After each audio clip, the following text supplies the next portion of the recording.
தோழர் அன்பான தோழர்கள் அனைவருக்கும் மீண்டும் வணக்கத்தை தெரிவித்துக் கொண்டு இன்றைய நிகழ்வை தொடங்குவோம். தமிழ்நாடு கலை இலக்கிய பெருமன்றமும் இலக்கிய குழுவும் இணைந்து நடத்தும் இணையவழி நிகழ்வாகும். இது இணையவழி நிகழ்வாகும். இதுல நாம தோமுசி ரகுநாதன் மற்றும் புதுமைப்பித்தன் ஆகிய இரட்டையர் கதைகளை நாளும் ஒரு கதை என்ற தலைப்பின் கீழ் ஒவ்வொரு ஆளுமையும் கதை சொல்ல நாம் கேட்டு பின்னூட்டம் வழங்கி இந்த நிகழ்வை சிறப்புற செய்கிறோம். அப்படி இன்னைக்கு புதுமைப்பித்தனின் நன்மை பயக்கும் எனின் என்ற சிறுகதையை நம்மிடையே சொல்ல வந்திருப்பவர் தோழர் பொன் ஏழுமலை அவர்கள். இன்னைக்கு 56வது நாள் நிகழ்வு. இது 56வது நிகழ்வுல இவர் கதை சொல்ல வந்திருக்கிறார். இவரை பற்றி 1-2 எனக்கு தெரிஞ்சதை சொல்றேன், பிறகு விடுபட்டதை அவர் சொல்லுவார்னு. இவர்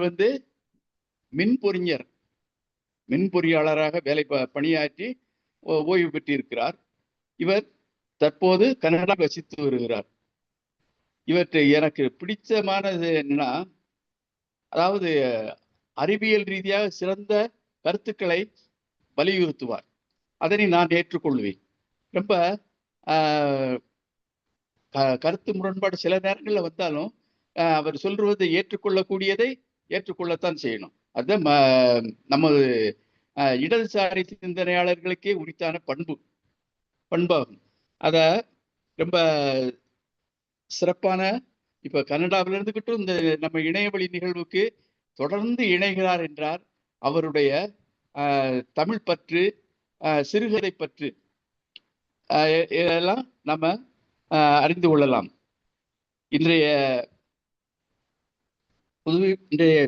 நன்மை பயக்கும் என்ற புதுமைப்பித்தனின் கதையை தோழர் பொன்னியல்மலை அவர்களை கதையை சொல்ல வருமாறு அன்புடன் அழைக்கிறேன்.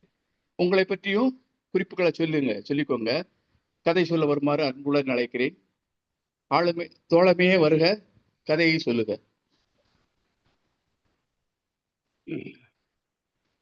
அனைவருக்கும் வணக்கம். என்னை பற்றி சொல்லணும் அப்படின்னு சொன்னா, நான் காஞ்சிபுரத்திலிருந்து ஒரு 20 கிலோமீட்டர் ஒரு சின்ன குக்கிராமத்தில் பிறந்தேன். நாங்கள் ஒரு நிலமற்ற விவசாய குடும்பம். அப்பா 5ஆம் வகுப்பு படித்தவர். எழுத்து கூட்டி படிக்க தெரியும், அவ்வளோதான். அம்மா பள்ளிக்கூடமே போகாதவர். இப்படிப்பட்ட படிப்பறிவு இல்லாத பெற்றோருக்கு நான் பிறந்தேன். மின் பொறியாளராக 30 ஆண்டுகள் பணிபுரிந்தேன். வாழ்க்கையில் எனக்கு வள்ளுவர், மார்க்ஸ், பெரியார் இந்த 3 வழிகாட்டிகள். அந்த அடிப்படையில் தான் நான் பயணிச்சுக்கிட்டு இருக்கிறேன். மற்றபடி அது மீதி விஷயங்கள்லாம் இங்கே நம்ம இந்த கதையை பற்றி போகலான்னு நினைக்கிறேன். நான் நிறைய தளங்களில் எழுதியிருக்கிறேன். அரசியல், சமூகம், சுற்றுச்சூழல், தொழில்நுட்பம் போன்றவைகளில் கட்டுரைகளை எழுதியிருக்கிறேன். மேடைகளில் பேசியிருக்கிறேன். அரசியல் பொதுக்கூட்டங்களில் கூட 16 வயதாக இருக்கும் பொழுதே நான் 1967 திமுகவுக்காக பேசியிருக்கிறேன். 65 இந்திய எதிர்ப்பு போராட்டத்தில் பங்கு பெற்றிருக்கிறேன். ஆனாலும் எந்த கட்சிக்கும் நான் உறுப்பினர் கிடையாது. 2 அமைப்புகளில் மட்டும்தான் உறுப்பினர். ஒன்று பெரியார் நூலக வாசகராட்டம், இன்னொன்று டாக்டர் கே நடராஜன் மனிதநேய அறிவியல் ஆய்வு மையம். அதில் மட்டும்தான். எந்த இசங்களுக்கும் உள்ளும் என்னை சிறைப்படுத்தி கொள்ளாதவன். வெளிப்படைத்தன்மையாக பேசிய காரணத்தினால் எனக்கு இழப்புகள் அதிகம். இந்த கேள்வி கேட்பது, விளக்கம் கொடுப்பது என்பது என்னுடைய வழக்கம். அதாவது என்னால் ஒரு விஷயத்தில் பேச முடியாதது என்றால் அங்கே இருக்க மாட்டேன். ஏனென்றால் ஒரு கருத்தை ஏற்பதோ மறுப்பதோ ஒரு தனி மனித உரிமை. ஆனால் அதை சொல்ல முடியாத சூழல் ஏற்படும் பொழுது அந்த இடத்துல இருக்கக்கூடாது. இருந்தால் நான் இறந்து போனதாகவே நினைப்பேன். அது என்னுடைய குணம். ஒன்று இருந்தால் சொல்லணும், இல்லையா அந்த இடத்த விட்டு வந்துடணும். அந்த அடிப்படையில் தான் இதுவரையிலும் நான் வாழ்ந்து கொண்டிருக்கிறேன். மனித நேயம் தான் என்னுடைய வாழ்க்கையினுடைய முதல் அளவுகோல். மீதி இசங்கள்லாம் கூட அப்புறம் தான். முதல்ல மனிதநேயம். அதுதான் சுருக்கமாக என்னோட வாழ்க்கை முறை. இப்பொழுது நாம் இந்த கதைக்குள்ளே போவோம். நான் எதை சொல்கிறேன்னா, இதுவரையிலும் நான் நிறைய படிச்சிருக்கேன். அதாவது என்னுடைய படிப்புன்றது இந்த பொறியியலில் வந்த பாடு, அதுக்கப்புறம் அரசியல் சமூகம் அப்படி சார்ந்து போயிடுது. இந்த மாதிரி புதினங்கள் சிறுகதைகள்லாம் படிக்கிறதில்ல. அதுக்கு முன்னாடி என்னை மிகவும் கவர்ந்தவர் டாக்டர் மு வரதரசனார், நாரணதுரைக்கண்ணன், ஓரளவுக்கு சாண்டில்யன், கொஞ்சம் அகிலன், நாப்பரசாரி, அது மாதிரி அதெல்லாம் கொஞ்சம் கொஞ்சம். ஆனால் என்னை முழுக்கவும் நான் அதிகமாக விரும்பிய எழுத்தாளர் டாக்டர் மு வரதராசனார் தான். ஏன்னா அவருடைய கதைகளுக்குள்ளடி கதை என்பது ஒரு பூ மாலையனுடைய நாராக தான் இருக்கும், மீதி மலர்கள் கருத்து தான் இருக்கும். அதுதான் எனக்கு பிடிச்சிருந்தது. அதனால் நான் மூவாவனுடைய ரசிகன். அதுதான் சுருக்கம். இப்போ நம்ம இந்த புதுமைப்பித்தன் சொல்லப்போனால், புதுமைப்பித்தனே சொல்ல நான் இந்த கூட்டத்துக்கு வரும்போது புதுமைப்பித்தன் பேர் தெரியும், ஆனால் அவருடைய கதைகளை நான் எதையும் படித்தது கிடையாது. இந்த கூட்டத்துக்கு வந்தபோது தான் எனக்கு அந்த கதைகளை படிக்கவும் ஒரு வாய்ப்பு கிடைச்சது. இந்த கூட்டம் எப்படின்னா, இந்த பருத்தி புடவையாக காய்ச்சதுன்னு சொல்லுவாங்க. அதுபோல் மிக எளிதாக புதுமைப்பித்தனுடைய கதைகளை, அதற்கு பின்னால் வரக்கூடிய பின்னூட்டம், கருத்துக்களை பழமாக சாப்பிடாத ஜூஸ் சாப்பிட்ட மாதிரி ரொம்ப எளிதாக கிடச்சிது. அதுக்காக தான் வந்தேன். சொல்லப்போனால் சிறுகதை பற்றிய அல்லது புதினம் பற்றிய அந்த ஜானர்னு சொல்லுவாங்களா, அந்த வரிசையில் நான் பேசுவது இதுவே முதல் கூட்டம். அதுக்கு முன்னாடி நான் பேசுனது கிடையாது. அதனால் அதை சொல்லிடுறேன். இந்த கதைக்கு போகிறதுக்கு முன்னாடி அந்த எழுத்தாளரை பற்றி கொஞ்சம் சொல்ல வேண்டியது எனக்கு ஒரு நன்றி அறிவிப்பாக அதை சொல்லணும்னு நினைக்கிறேன். புதுமைப்பித்தன் 1906லேருந்து 48க்கு இடையில தான் வாழ்கிறார் அவர். விடுதலை பெற்ற இந்தியாவில், ஆனால் குடியரசு ஆகாத இந்தியாவிலே அவர் இறந்து போயிடுறார். 42 ஆண்டுகள் தான் வாழறார். அந்த காலத்தில் பார்த்திங்கன்னா படிப்பறிவு என்பது 12 விழுக்காடு தான் இருந்திருக்கு சுதந்திரம் 47 48. ஆவரேஜ் ஏஜே பார்த்திங்கன்னா 32 ஆண்டுகள்னு சொல்கிறாங்க. நான் பெரிதும் மதிக்கின்ற பெரியாரை விடக்கு முந்தைய தலைமுறை புதுமைப்பித்தன். அவரும் புரட்சிகரமான கருத்துக்களை சொல்லியிருக்கிறாரு. என்னென்னா, அது கருத்துக்கள் மக்களிடையே அதிகமாக போய் சேரலை. எழுத்தறிவு உள்ளவர் குறைவு, அதுவும் நம்மவர்கள் எழுத்தறிவு உள்ளவர்களாக இருப்பது குறைவு. ஏனென்றால் எழுத்தறிவுள்ள அந்த 12 விழுக்காட்டிலேயே பார்ப்பனர்கள் தான் 45 விழுக்காடு. மீதி 97 விழுக்காடு பார்ப்பனர் அல்லாதவர் என்ன பார்த்துக்குங்களேன், எவ்வளோ படிப்பறிவு நம்மவர்கள் இருக்காங்க. உங்களுக்கு தெரியும், அவருடைய புரட்சிகரமான கருத்துக்கள் எழுதுனா பார்ப்பனர் படிக்க மாட்டாங்க. அந்த மாதிரி நிலையில் அவருடைய பெயர் பெரிதும் அவருக்கு உரிய புகழ் கிடைக்கல, அப்படி சொல்லலாம்னு நினைக்கிறேன் நான். பெரியார் பெரியாருக்கும் அதே சூழல் தான் இருந்தது. ஆனால் அவர் எழுதுவது ஒரு அளவு என்றால், அவர் நிறைய இடத்துக்கு பயணம் செய்து உரையாற்றினார். அதனால்தான் அவருடைய உழைப்பு கடுமையான உழைப்பு. அந்த அடிப்படையில் அவர் கருத்துக்களை செலுத்தினார். இந்த 20ஆம் நூற்றாண்டின் இணையற்ற தலைவர்னு சொல்லுவோம் நான் பெரியாரை. ஏன்னா உலக அளவிலேயே பெரியாரை போல கருத்தை சொன்னவர்கள் முன்னாடியும் உண்டு, பின்னாடியும் உண்டு, சிறப்பாக பேசியவர்கள் உண்டு, எழுதியவர்கள் உண்டு. ஆனால் மக்களை சென்றடைந்து, நான் கொட்டேஷனில் சொல்கிறேன், அதிரடியான கருத்துக்களை கூறி அது மக்களை சென்றடைந்து சமகாலத்திலேயே, உயிர் வாழும் காலத்திலேயே அவர்களால் போற்றப்பட்ட ஒரே தலைவர் 20ஆம் நூற்றாண்டில் பெரியார் தான். மற்ற பல தலைவர்கள் இறந்த பாடு போற்றப்பட்டிருக்கிறாங்க, ஆனால் அவர்கள் காலத்திலே போற்றப்பட்டவர் பெரியார். அந்த தலைவருக்கு முன்னாடியே இவர் எழுதியிருக்கிறார். 91, இந்த கதையை பார்த்திங்கன்னா 91 ஆண்டுகளுக்கு முன்னாடி எழுதப்பட்ட கதை. 2/9/1934ன்னு போட்டிருக்கு.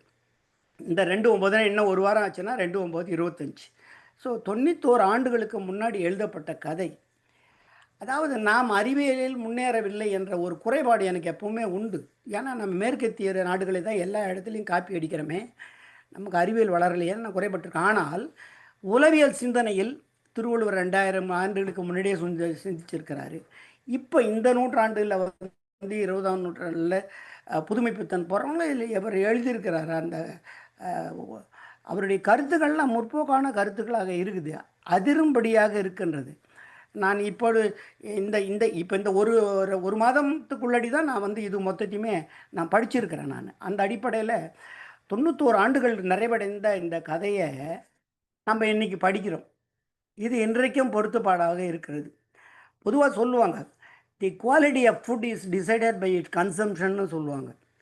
அது மாதிரி காலம் கடந்தாலும் கூட அந்த படைப்புகள் நிற்குதுன்னா அதுதான் அதனுடைய தனித்தன்மை, அதனுடைய செறிவான உள்ளடக்கம் அப்படின்ற இதுவில் நான் பயணிக்கிறேன். நான் ஒரு இலக்கியவாதி அல்ல, தமிழறிஞர் அல்ல, நான் ஒரு பொறியாளர்.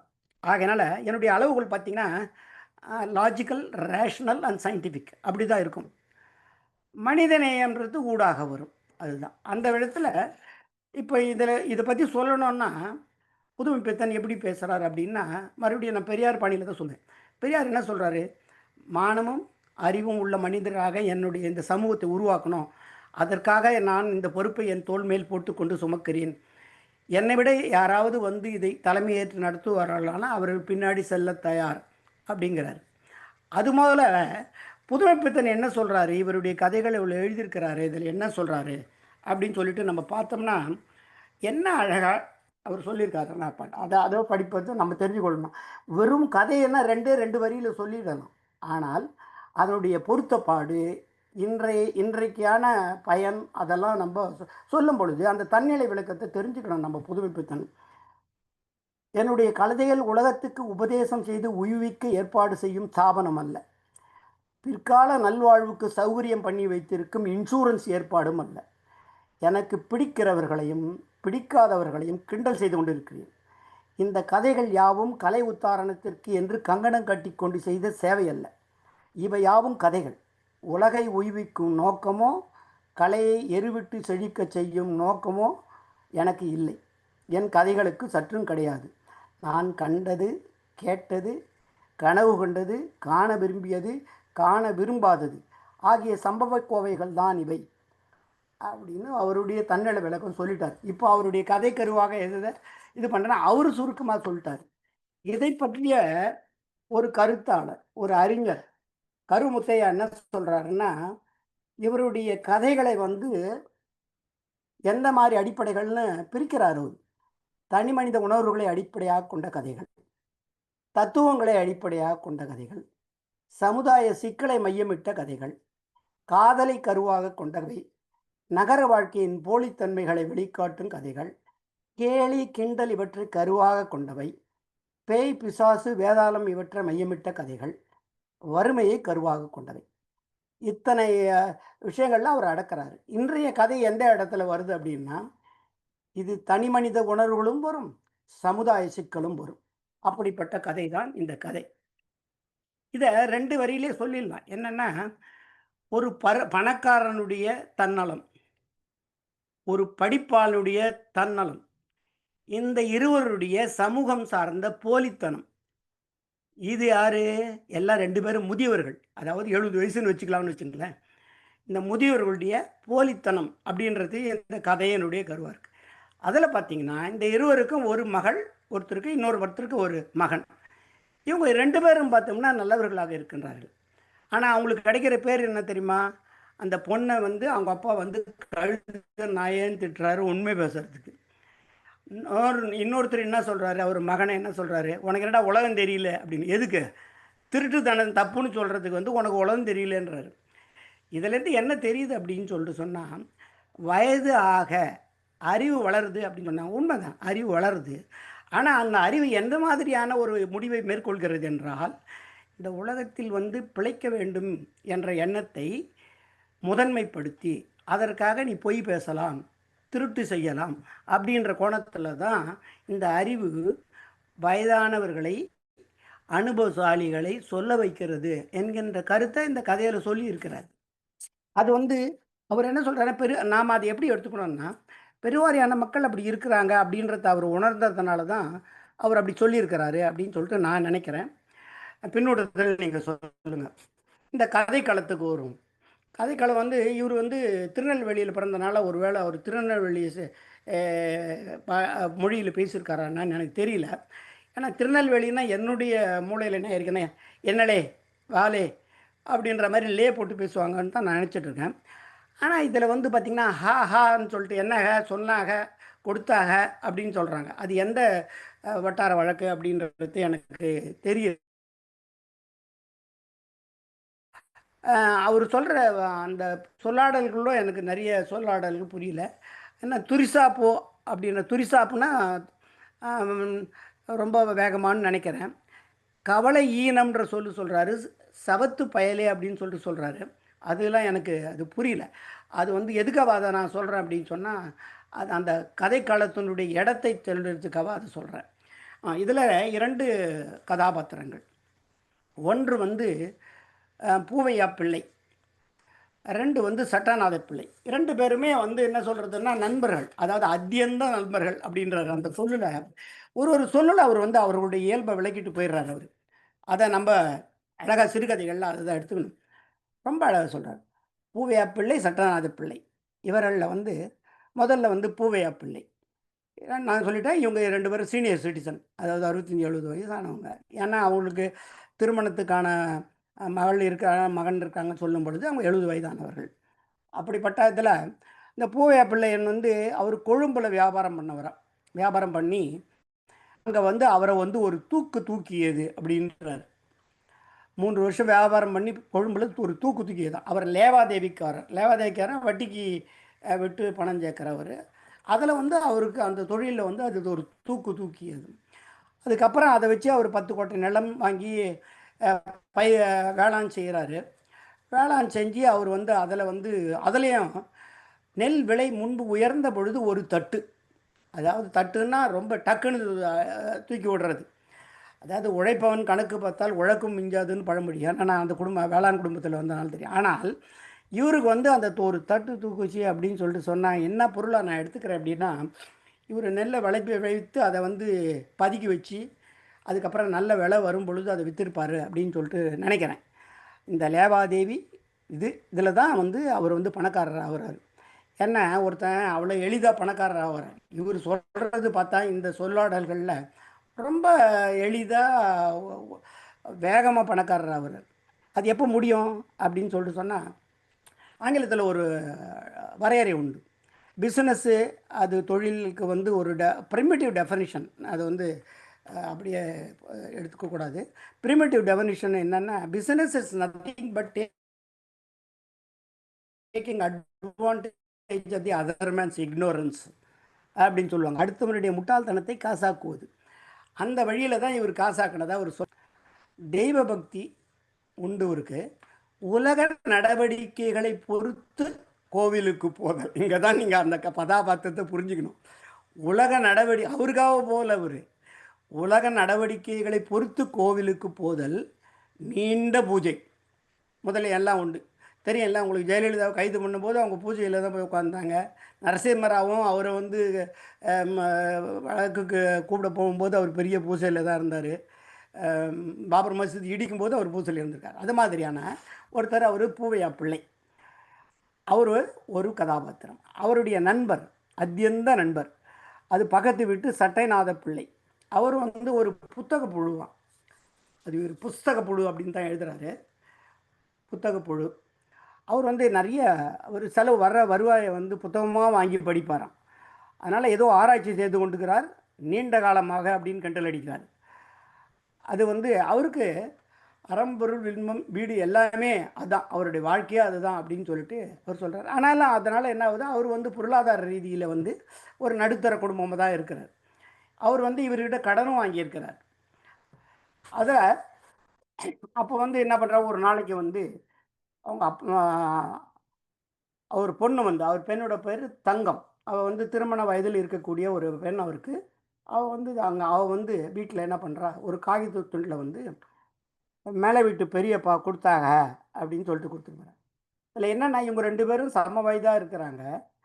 இது கதை ஓட்டத்தில் வந்து பார்த்தீங்கன்னா 2 பேரும் ஒருத்தர் அவரும் இவர் அண்ணாச்சிங்கிறார், இவரும் அவர் அண்ணாச்சிங்கிறாரு. அதனால் அதை புரிஞ்சுக்க முடியல, அது யார் வயது கம்மி கம்மி. ஆனால் இந்த பெண் சொல்கிறாங்க, பெரியப்பா கொடுத்தாக அப்படின்னு சொல்லும் பொழுது பூவையா பிள்ளை வந்து சட்டநாத பிள்ளையோட மூத்தவர் என்று எடுத்துக்கொள்ளலாம். அதில் என்ன எழுதியிருக்குதுன்னா, உயர்திரு அண்ணாச்சி அவர்களுக்கு நம்ம விஷயத்தை கொஞ்சம் துரிசாக பார்க்கணும் அப்படின்னு சொல்லிட்டு சாயங்காலம் மேற்படி விஷயத்துக்கு வருவோம், மறக்கக்கூடாதுன்னு போட்டு, அதாவது கொடுத்த கடனை கேட்குறாரு உங்களுக்கு. இது இவருக்கு புரிஞ்சு போச்சு.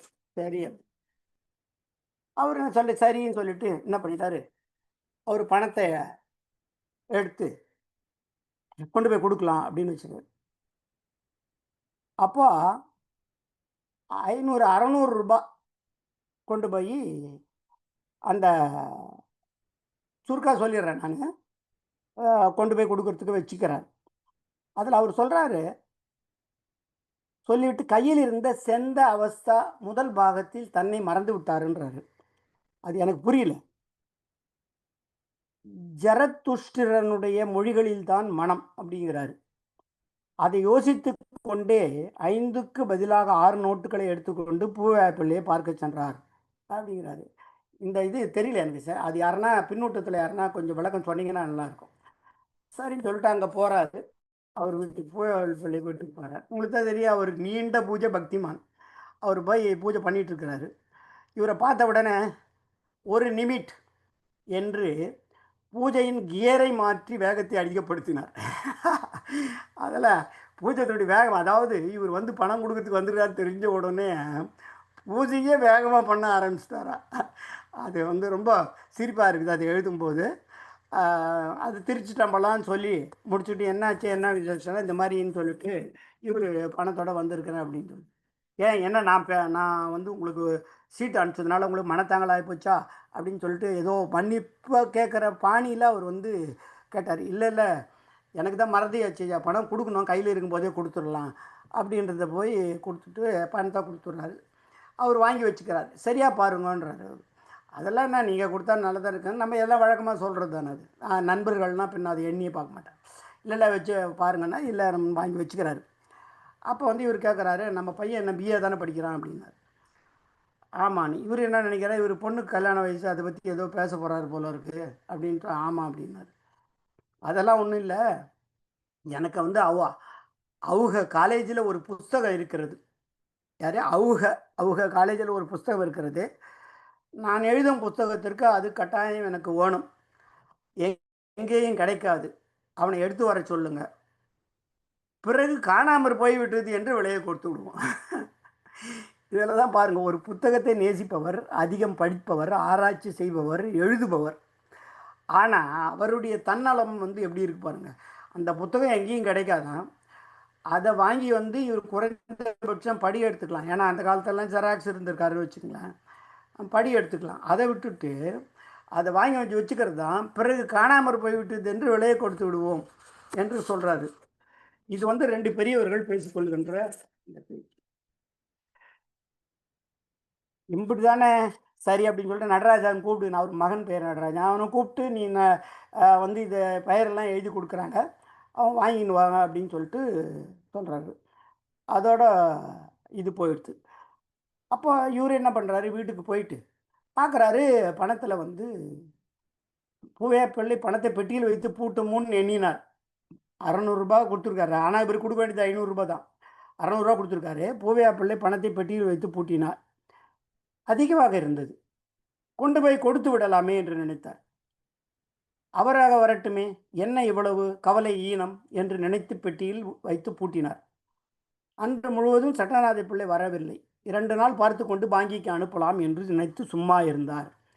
இந்த இடத்துல தான் அந்த உளவியல், ஒரு மனிதனுடைய உளவியலை அவர் வெளிப்படுத்துகிறார். கொண்டு போய் கொடுத்துடலாமல் நினைக்கிறார். அவர் வந்து மோசமானவர் இல்லை, கொண்டு போய் கொடுத்துடலாமன்னு நினைக்கிறாரு. என்ன இவ்வளோ மோசமாக ஒரு 100 வச்சு இப்படி கொடுத்துருக்காங்க அப்படின்றார். கவலை ஈனன்ற இடத்துல அந்த இடம் சார்ந்த பொருளாக நான் அதை இப்படி எடுத்துக்கிறேன், தவறாக இருந்தால் என்னை திருத்துங்க. சரி அவர் போயிட்டார், பரவாயில்ல 2 நாள் வச்சு கொடுக்கலாம் அப்படின்றார். இது வந்து அவர் நினைக்கிறது. இதில் எந்த விதத்துக்கும் அந்த பணத்தை வந்து தான் திருடிக்கொள்ள வேண்டும் என்ற எடுத்துக்கொள்ள வேண்டும் என்ற எண்ணம் இல்லை. ஆனால் இந்த இடத்துல தான் அண்ணா பெரியாரோட உறவு வரணும். விடுதலை பத்திரிகை இருக்கும் பொழுது என்னன்னா, பெரியார் வயதானதுனால கீழே தரைத்தளத்தில் இருப்பார். ஒரு முதல் மாடியில் வந்து அண்ணாவுடைய மேசை நாற்காலி. என்னென்னா அலுவலகம்லாம் அந்த காலத்தில் சின்னதாக அவர் ஒரு போயிடுச்சு. அவர் இவர் கருத்து சொன்னாருன்னா அதில் தலையங்க எழுதுறது. அண்ணா வந்து அதை இப்போ அவருடைய மொழியிலே அழகான வாழ்க்கை சொற்களில் எழுதுவார். அதை மாதிரி அங்கே எழுதுவார். அப்படி வந்து ஒரு தலையங்கம் வந்து விடுதலையில் வருது. காலையில் வந்து படிக்கிறாரு, பெரியார் படிக்கிறார். படித்த உடனே இவருக்கு வந்து மகிழ்ச்சி. நம்ம சொன்ன கருத்தையே இந்த அளவுக்கு அவர் எழுதியிருக்கிறார், மக்களை சென்றடைகிற மாதிரி. அண்ணா அண்ணா அண்ணா தான் என்னை விட மிகப்பெரிய சிந்தனைவாதின்ற மாதிரி நினச்சிக்கிட்டு இவர் முதல் மாடி ஏறி போய் அண்ணாவை வந்து இது மாதிரி பாராட்டுறாரு. அப்போ சொல்கிறாரு அண்ணா வந்து, ஐயா நீங்கள் இதை வந்து நான் கீழே வரும்போதே கூட சொல்லியிருக்கலாமே, எதுக்கு வந்து நீங்கள் மேலே வந்து சிரமப்பட்டு வந்து என்னை வந்து பாராட்டணும்னு சொல்கிறீங்க, இது தேவையில்லை இல்லை உங்களுக்கு வயதான காலத்தில் அப்படின்ற மாதிரி அவர் சொல்கிறாரு. அப்போ சொல்கிறாரு அண்ணா, இதை பாரு அண்ணாதுரை, ஒருத்தரை பாராட்டணுன்னா உடனே பாராட்டிடணும். அப்படி பாராட்டலன்னு வச்சுக்கங்களேன், அதுக்கப்புறம் மறந்துடுவோம். அதுக்கப்புறம் வரல சூழல்கள்னால நம்ம பாராட்டணுன்ற எண்ணம் நமக்கே கூட வராது. அதனால் அந்த உரியதை உரியவர்களை சேர்த்துடணும். உனக்கு இந்த பாராட்டு உண்டு, அதை நான் உங்கள்கிட்ட சேர்க்குறேன்றார். அது மாதிரி இவர் கொண்டு போய் கொடுத்து விடலாமேன்னு நினச்சார, உடனே கொண்டு போய் கொடுத்துருப்பார். ஆனால் 2 நாள் பார்த்து கொடுக்கலாம் அப்படின்னு சொல்லிட்டு இவர் நினச்சி அதோட விட்டுறார். மனித மனம் எப்படின்றத வந்து இந்த வரிகளில் வந்து அவர் சொல்கிறார். அப்புறம் என்னாச்சு, சாயங்காலம் நடராஜன் புஸ்தகத்தை கொண்டு வந்தான். பிள்ளையவர்கள் அதை கொடுத்து பேசி கொண்டிருக்கும்போது, அதே இவர் போய் அவர் சட்டநாத பிள்ளை வீட்டில் கொண்டு போய் அந்த புஸ்தகத்தை கொடுத்து என் பையன் வாங்கி வந்துட்டான் அப்படின்னு கொடுத்து பேசி கொண்டிருக்கும்போது 100 ரூபா கொடுக்கணும் இல்லை, அதை பற்றி பேசவில்லை. அதுங்காட்டி மனது அவருக்கு எப்படி மாறுது பாருங்க. அதை பற்றி பேசவில்லை. 2 நாள் ஆயிடுச்சு. சட்டநாத பிள்ளைக்கு புஸ்தகம் வாங்க போனால் அப்போ தான் அவருக்கு தெரியுது, என்னடா பொட்டியில் வந்து 100 ரூபா காணமே அப்படின்னு சொல்லிட்டு தெரியுது. ஒருவேளை பூவேப்பிள்ளையோட தவறுதலாக கொடுத்து விட்டோமோ அப்படின்னு சொல்லிட்டு அவர் வீட்டுக்கு போகிறாரு. அங்கே போய் அவர்கிட்ட கேட்கும்போது பூவேப்பிள்ளை வந்து கொஞ்சம் கூட அதை என்னடா நம்ம கரெக்டாக தானே இருக்குது, அதை நம்ம அழுத்திட்டோமே அப்படின்ற குற்ற உணர்வோ இல்லை உறுத்தலோ எதுவுமே இல்லை. ரொம்ப ரொம்ப சாந்தமாக, இல்லையே எங்கிட்ட கொடுக்கலையே நீ அப்படின்னு சொல்லிட்டு சொல்லிடுறாரு. இவருக்கும் என்னடா 100 ரூபா போச்சு அப்படின்னு சொல்லிட்டு ஒரு அமளி கலேபரம் வீட்டில் அப்படின்னு சொல்லிட்டு எழுதியிருக்கிறார். பணத்தை காணோம் என்று வீட்டில் ஒரே அமளி, ஒரே கலேபரம், ஒன்றும் தெரியல. அப்புறம் என்ன பண்ணுறாரு இவர், எப்போவுமே இவருக்கு என்ன பூவேப்பிள்ளைக்கு என்ன பழக்கம் அப்படின்னா, எந்த பணத்தை வந்தாலும் அதனுடைய நம்பரை எழுதி வைப்பார். நீங்கள் பழைய நாளில் வந்து நான் அங்கே கூட நம்ம ஊரில் கூட பார்த்தீங்கன்னா பின்னாடி சலான் பின்னாடி 500 ரூபா 1000 ரூபா அப்படின்னு சொல்லிட்டு சொன்னால் அதை நம்பரை எழுதி கொடுக்கணும். அது மாதிரியான முறை இருந்தது. அது மாதிரி இந்த சட்டநாத பிள்ளை வந்து அந்த 600 ரூபாய்னா 6 நோட்டு இல்லைங்களா, 100 ரூபாய் நோட்டு, அந்த 6 நம்பர் எழுதி வச்சுருந்துருக்கிறாரு. இதை கொண்டு போய் மறுபடியும் அந்த பேங்க் கேஷியர்கிட்ட கொடுத்து, இந்த எண்ணில் பணம் வந்ததுன்னு சொல்லிட்டு சொன்னால் எனக்கு சொல்லுங்கன்னு சொல்லிட்டு வர்றார். இவர் என்ன பண்ணுறாரு, அந்த 600 ரூபாயை பேங்க் சலானில் போட்டு வங்கியில் கட்டுறதுக்கு ஆள் கொடுத்து அனுப்பிச்சு, நடராஜன்கிட்ட கொடுத்து அனுப்பிச்சு கட்டிடுறாரு. கட்டின உடனே என்ன பண்ணுறாரு, அந்த கேஷியர் வந்து இவர்கிட்ட வந்து சொல்லிடுறாரு, இது மாதிரி பூவேப்பிள்ளை தான் வந்து 600 ரூபாய் இது மாதிரி கட்டியிருக்கிறாரு அப்படின்னு. நம்ம அவருக்கு 500 ரூபா தானே கொடுக்கணும், 600 ரூபா கொடுத்துருக்கோம். அதை வாங்கி வச்சுக்கிட்டு இவர் இந்த மாதிரி பண்ணுறாரு, என்ன இவர் ஈனத்தனமாக இருக்கிறாருன்னு சொல்லிட்டு இவருக்கு கோபம். ஆனால் பணத்தாசை யாரை விட்டது என்று நினைத்து கொண்டு வெகு கோபமாக பூவேப்பிள்ளை வீட்டுக்கு சொல்கிறார். என்ன என்னாச்சு, நீங்கள் இப்படி இருப்பீங்க என்று நினைக்கவே இல்லை. நீங்கள் கொடுத்த 600 ரூபாயில் என்னது 6 நம்பர்களும் இருக்கிறது என்று கேஷியர் பிள்ளை இப்போ தான் வந்து சொல்லிட்டு போனார். நீங்கள் இப்படி செய்யலாமா என்று அடுக்கிக் கொண்டே போனார். ஸ்வரம் ஏறிக்கொண்டே போயிட்டு நண்பர்கள். ஆனாலும் ஆரம்பம் மெதுவாக ஆரம்பித்து கோபமாக தெரியுது. பூவேப்பிள்ளைக்கு தூக்கி வாரி போட்டுது. அடாடா மாட்டிக்கிட்டோம், அகப்பட்டு கொண்டோம், மானம் போச்சு அப்படின்னு ஒரு நிமிஷம் மனம் கொந்தளிச்சது. ஆனால் திடீர்னு அவருக்கு வந்து ஒரு யோசனை தோணுச்சு. அதுக்கு அவர் சொல்கிறாரு பாருங்கள், எல்லா இடத்துலையும் வழிபட்ட தெய்வம்தான் காப்பாற்றியதுன்றார். அதாவது இறை நம்பிக்கை உள்ளவர்களுக்கு வந்து பாருங்கள், இந்த இடத்துல கூட வழிபட்ட தெய்வம்தான் காப்பாற்றியதுன்றார். இந்த இறை நம்பிக்கை என்பது எந்த அளவுக்கு ஒரு மூடத்தனத்தை உருவாக்குகிறது என்பதற்கு இது ஒரு எடுத்துக்காட்ட சொல்லணும். பொதுவாக பார்த்திங்கன்னா இங்கே வந்து இப்போ ஐயப்பன் கோயிலுக்கே போகிறாங்கன்னு வச்சுக்கலாம், ஒரு எடுத்துக்காட்டுக்கு சொல்கிறேன். ஒரு வேனில் போகிறாங்க, வேனில் போகும்போது அந்த வேன் விபத்துக்குள்ளாயிடுச்சு. போன 30 பேரில் ஒரு 5 பேர் இறந்து போகிறாங்க. ஒரு 20 பேருக்கு நல்ல படுகாயம். ஒரு 5 பேருக்கு சிராய்ப்புகளோடு தப்பிக்கிறாங்க. இந்த 30 பேருடைய உறவினர்களும் என்ன நினைக்கிறாங்கன்னா, செத்து போனவங்க உறவினர்னா செத்து போயிட்டு, ஆனாலும் அவன் சாமிக்கு போகும்போது செத்து போயிருக்கான், அவனுக்கு சொர்க்கம் தான் கிடைக்கும்னுறான். பலத்த காயம் அடைஞ்சவன் இவ்வளோ பேர் செத்து போயிட்டான், நம்மளுக்கு காயத்தோடு தானே நம்ம போச்சு அப்படிங்கிறான் காயம் அடைஞ்சவன். சிராய்ப்பு அடைந்தவன் என்ன சொல்கிறான், 5 பேர் செத்து போயிட்டாங்க, 20 பேர் காயம் அடைச்சிட்டாங்க, எனக்கு ஒன்றும் சிராய்ப்பு தானே, கடவுள் நான் புண்ணியத்தில் நான் போச்சுக்கிட்டேன் அப்படின்றான். இப்போ இந்த 3க்கு மேலே எதனா ஒன்று இருக்க முடியுமா? இருக்க முடியாது. ஆனால் கடவுளை பார்க்க போகும் பொழுது இந்த வண்டி ஏன் விபத்துக்குள்ளானது, அந்த கடவுள் அதை தடுத்திருக்கலாம் இல்லையான்ற சிந்தனை இறை நம்பிக்கையாளர்களுக்கு வர்றதே இல்லை. அதனால தான் இறை நம்பிக்கை இன்னமும் செழித்து வளருது. அந்த அந்த ஒரு கோணத்தில் தான் ஒரு அனஸ்தீசியா மாதிரி இருக்குது, மனிதனுடைய மூளையை மழுங்கடிக்கிற அனஸ்தீசியா இந்த இறை நம்பிக்கை. அதான் சொல்கிறேன், இந்த இடத்துல அவர் கொடுப்பார், இவர் திருட்டுத்தனம் பண்ணிட்டோம், மாட்டிக்கிட்டோம், நம்ம என்ன பண்ணுறது அப்படின்ற இதில் திடீரென்று ஒரு யோசனை, வழிபட்ட தெய்வம்தான் காப்பாற்றி. இதில் அவருடைய கிண்டல் தான் தெரியுதுன்னு நினைக்கிறேன் நான். புதுமைப்பித்தன் இந்த 3 சொற்களில் இறை நம்பிக்கையை என்ன பகடி செய்கிறார் என்று நான் நினைக்கிறேன். அப்புறம் உடனே மாற்றிச்சுன்னு இந்த சவுந்தரன்றது சட்டநாத பிள்ளையில் வேலை செய்கிறவங்க. இந்த சவுந்தரம் மத்தியானம் தான் வந்தான், கடனுக்கு நீங்கள் உதவி செய்ததாக கொடுத்துட்டு போனான்ட்டார். அதாவது 100 ரூபாயை உங்கள் வேலைக்காரன் அவன் ஏற்கனவே வாங்கியிருந்தான் என் கையில், அதை கொடுத்துட்டு போனான் அப்படின்னு சொல்லிடுறாரு. அப்போ தான் இவர் சொல்கிறாரு, அப்படியா திருட்டு ராஸ்கல், சபத்து பயலே, என்ன செய்கிறான் பாருங்க அப்படின்னு சொல்லிட்டு நம்ம இடையில சண்டை உண்டாக்கி விட்டானே என்று இறைந்து கொண்டு வீட்டுக்கு ஓடினார். அப்போ வீட்டுக்கு ஓடி போறாரு. அங்கே சவுந்தரம் அந்த இடம் எனக்கு புரியல, கொஞ்சம் சொல்லுங்க. சவுந்தரம் கண்ணானை தெய்வத்தானை எல்லாம் பலிக்கவில்லை, வேலை போய்விட்டது அப்படின்னு எழுதியிருக்காரு. அந்த வரியில் எனக்கு ஒன்றும் புரியல. ஆனால் வேலையை விட்டு தூக்கிறாரு மட்டும் புரியுது, அந்த அந்த வரி சரியில்லை. கண்ணானை தெய்வத்தானை எல்லாம் பலிக்கவில்லை, அது தெரியல. அப்புறம் நீ நாசமாக போகணும்னு சொல்லிட்டு அவனை திட்டிட்டு, என்ன நன்றி கட்ட உலகம், அவன்னா நினைக்கிறான் நம்ம எடுக்கவே இல்லை, நம்மளை இந்த திட்டுறாரு, என்ன நன்றி கட்ட உலகம் நம்ம அப்படின்னு சொல்லிட்டு அவன் சொல்லிட்டு போயிடுறான். அப்புறம் ஒரு வாரம் ஆயிடுச்சு. புத்தகத்தை கொடுக்கறதுக்கு நடராஜன் திருப்பி வாங்கினோமே, அவன் போய் அவர் சட்டநாத பிள்ளை வீட்டுக்கு போகிறார். மாப்பிள்ளை வாருங்கோ அப்படின்னு கூப்பிட்றார் சட்டநாத பிள்ளை. இந்த இடத்துல தான் புரியல, அவர் தனியாக இருக்கும் பொழுது மட்டும்தான் அவர் மாப்பிள்ளைன்னு கூப்பிடுவார்ன்னு சொல்லிட்டு இவர் வர்ணிக்கிறார். அது அதனுடைய பொருளை எப்படி எடுத்துக்கொள்வது என்று புரியவில்லை எனக்கு. அவன் போய் கேட்குறான், இந்த மாதிரி புத்தகம் வேண்டுமான்னு கேட்குறான். புத்தகத்தை இங்கே தான் வச்சுருந்தேன், காணலையே.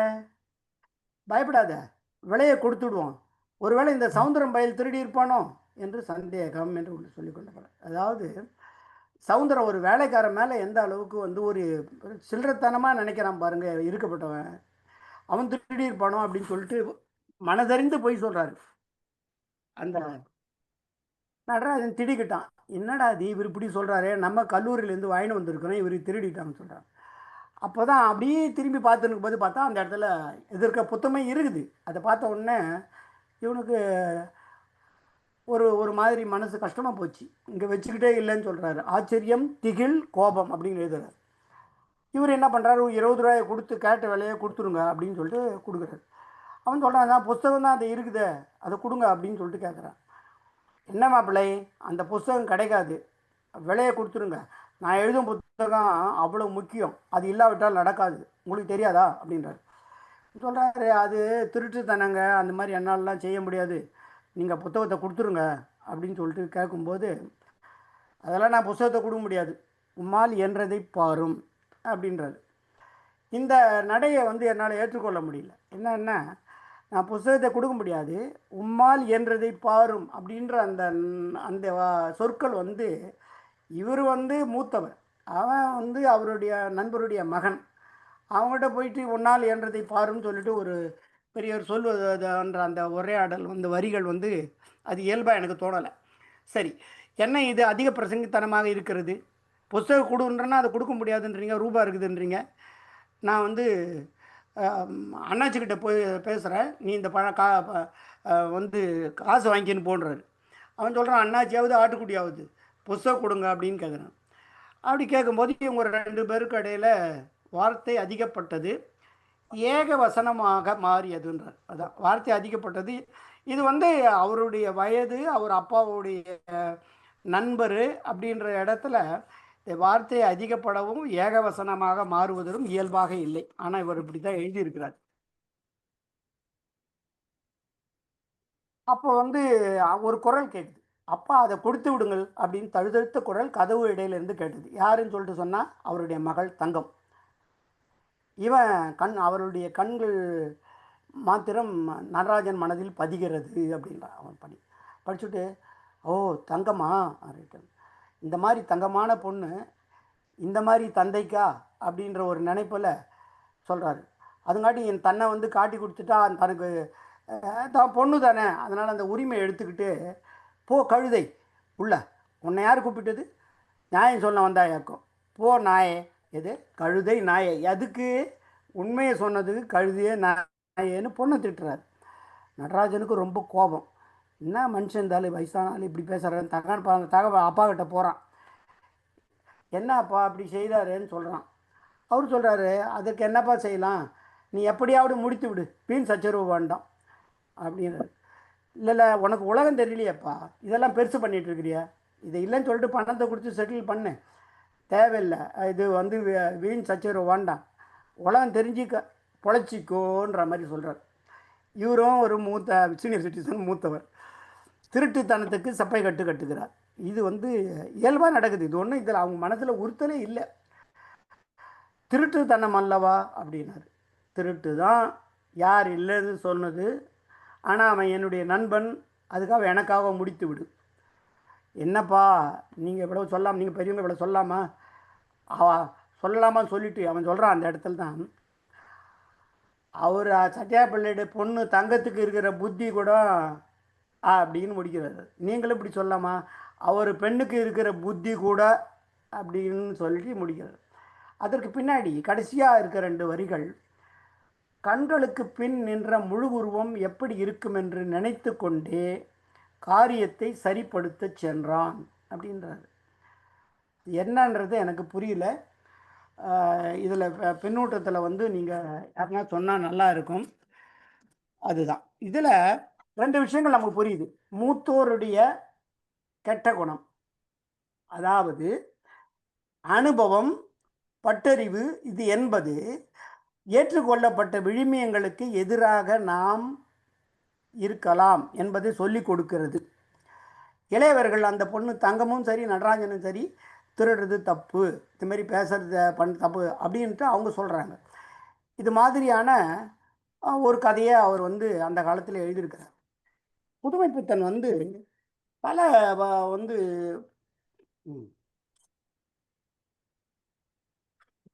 அந்த பேரை வச்சிருக்கிறதுனா, இவர் வந்து ரொம்ப ஆங்கில நாவல்கள்லாம் கூட படிச்சிருக்கிறாரு.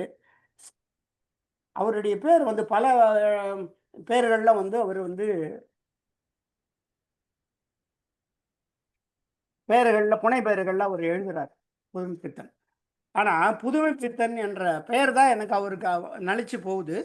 அவர் வந்து அதற்கான வந்து குறித்தான ஒரு எழுத்தாளர் அப்படின்றத நம்ம எப்படி சொல்லணும் அப்படின்னு சொன்னால், இந்த கதைக்கு இல்லாத இன்னொரு கதையில் வந்து படித்ததை நான் இங்கே சொல்ல விரும்புகிறேன். அது வந்து அவருடைய இதில் கொஞ்சம் நீங்கள் யோசிச்சு பாருங்கள். 90 வருஷங்களுக்கு முன்னாடியே அவர் வந்து கோபாலசாமி ஐயங்கார்னு மனைவின்னு ஒரு கதை எழுதியிருக்கிறார்.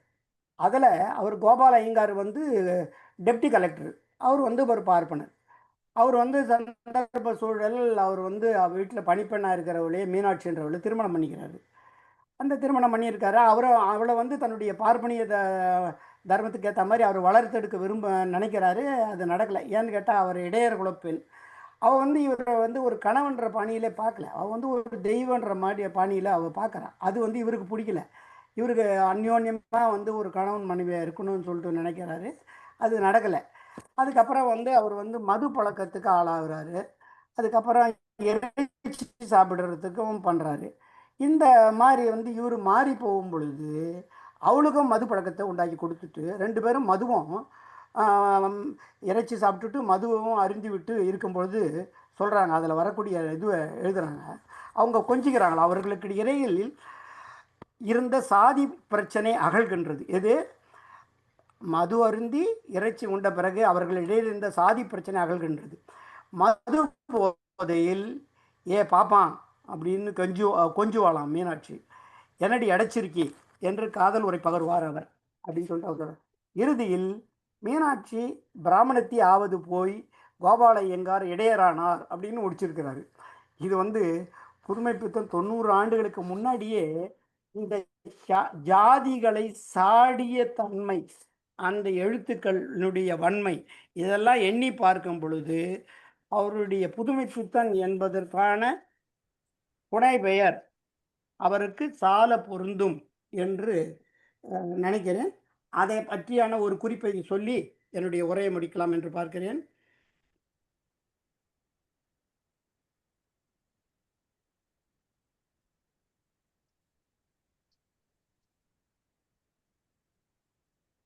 ரொம்ப அருமையா இந்த கதையை சொல்லி முடிச்சிருக்கீங்க ஐயா. இன்னும் முடிக்கலையா? முதல்ல இதை முடிச்சிடுறேன். அது ஒன்று முடிக்கல. அவர் நிறைய புனைய பெயரில் எழுதியிருக்கிறாரு. புத்தன், நந்தி, கபாலி, சுக்கராச்சாரி அப்படின்ற பெயர்கள்லாம் எழுதியிருக்கிறாரு. ஆனால் புதுமைப்பித்தன் நிறைய படிச்சிருக்கிறாரு. உலக இலக்கியங்களை நிறைய படிச்சிருக்கிறாரு. தமிழ் இலக்கியங்களில் நல்ல தேர்ச்சி பெற்றிருக்கிறார். பழமை புதுமை என்று இரண்டையும் கையாண்டு எழுதும் முறையை புதுமைப்பித்தன் தன் பாணியாக வைத்து கொண்டிருந்தார். கதை, கரு, நடை இரண்டிலும் தனித்தன்மையை நிலைநாட்டியுள்ளார். கூரிய சமூக பார்வை, சிந்தனை ஆழம், தீவிரத்தன்மை உடைய வெளிப்பாடு, எதிர்க்க தயங்காத போர்க்குணம், அடங்காமை, புதுமை செய்ய துடிக்கும் இயல்பு, எழுத்தின் மீது ஆழ்ந்த பற்று, தம்மை பற்றிய விமர்சன கண்ணோட்டம், நகைச்சுவை என்று பல குணங்களின் ஒட்டுமொத்த கலவைதான் புதுமைப்பித்தன். இது இவ்வளோ விதங்களில் அவர் எழுதியும் இருக்காரு, வாழ்ந்தும் இருக்கிறார் என்பது அவருடைய புதுமைப்பித்தன் என்ற பெயர்களுக்கு அவருடைய ஆற்றல்களே பறைசாற்றுகின்றன. காலத்தை மிஞ்சி நிற்கும் அறிவாளிகள் பட்டியலில் புதுமைப்பித்தன் நிச்சயமாக வாழ்வார்.